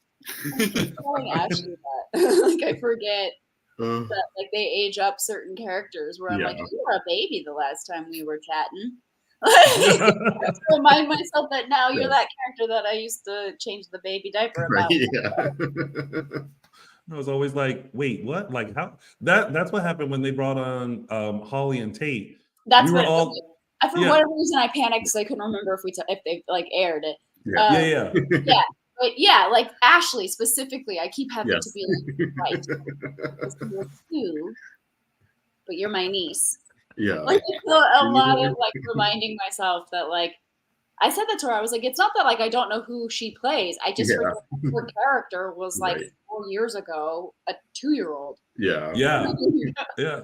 And now she's like just grown-ish. Yeah. We had to do the math. We were like, now how old are they now? Got it. You know, there's that. Okay, well that's it.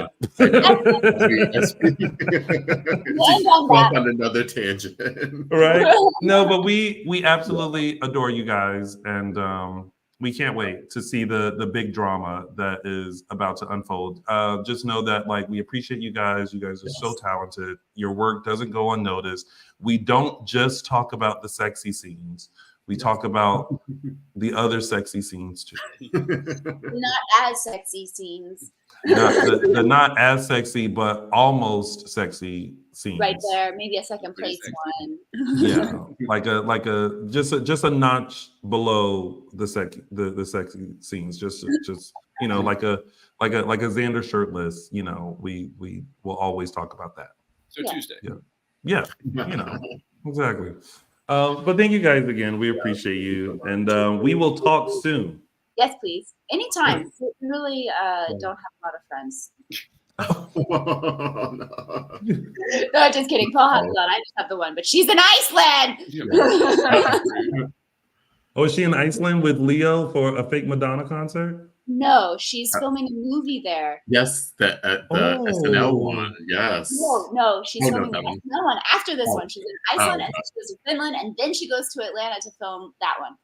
SNL was really good. Yeah. Pretty proud of that one. Yeah. Ooh, congratulations to her. She's busy. And here all right, guys, before we get another tangent, I know. Bye, you guys. Bye, guys. Thank you. Bye. Leave studio. Whoa. I know. We tried to stop that 20 minutes ago. But that's what happens. That's what I'm like. Yeah. We have to end it, and then because only with those two, can we go to 5:40 something? Right. Today's Dishin Days was almost 3 hours long. So and we were worried about it too. We were. We have proven ourselves to be quite entertaining. Well, before we head out, oh gosh, more buttons I have to press. Justin Lee Hareld, tell the folks where they can find you. You can find me on Instagram at Justin Lee Hareld. And of course, you guys can find me on all social media platforms at Lounging with Tony. And in case you are dearly missing our co-hosts, Araceli and Michael, you can find Michael on Instagram and Twitter, ML Mattis, or Araceli on Instagram and Twitter, X, whatever, at Tia323 Araceli. Thank you guys so much for tuning into this jam-packed Dishin Days episode. We really want to thank Linsey Godfrey and Paul Telfer for coming by. You guys make sure you keep tuning in to Days of Our Lives, exclusively streaming on Peacock, to find out the big drama that is going to unfold with Xander and Xarah. Thank you guys again for tuning in, and we'll be back next Sunday with our very special guest, Elia Cantu, Abigail Klein, and Blake Bears will be joining us next week because things are getting real heavy with their storyline, and we're going to talk about it next week. So make sure you tune in live, 3 p.m. Pacific Standard Time, 6 p.m. Eastern Standard Time every Sunday as we give you a full dish of your favorite soap opera on Peacock's exclusive #1 award-winning hit soap opera, Days of Our Lives. Yeah, I think I messed that up somehow. Anyway, happy Sunday. Be safe, and we'll see you guys back here next week. Bye.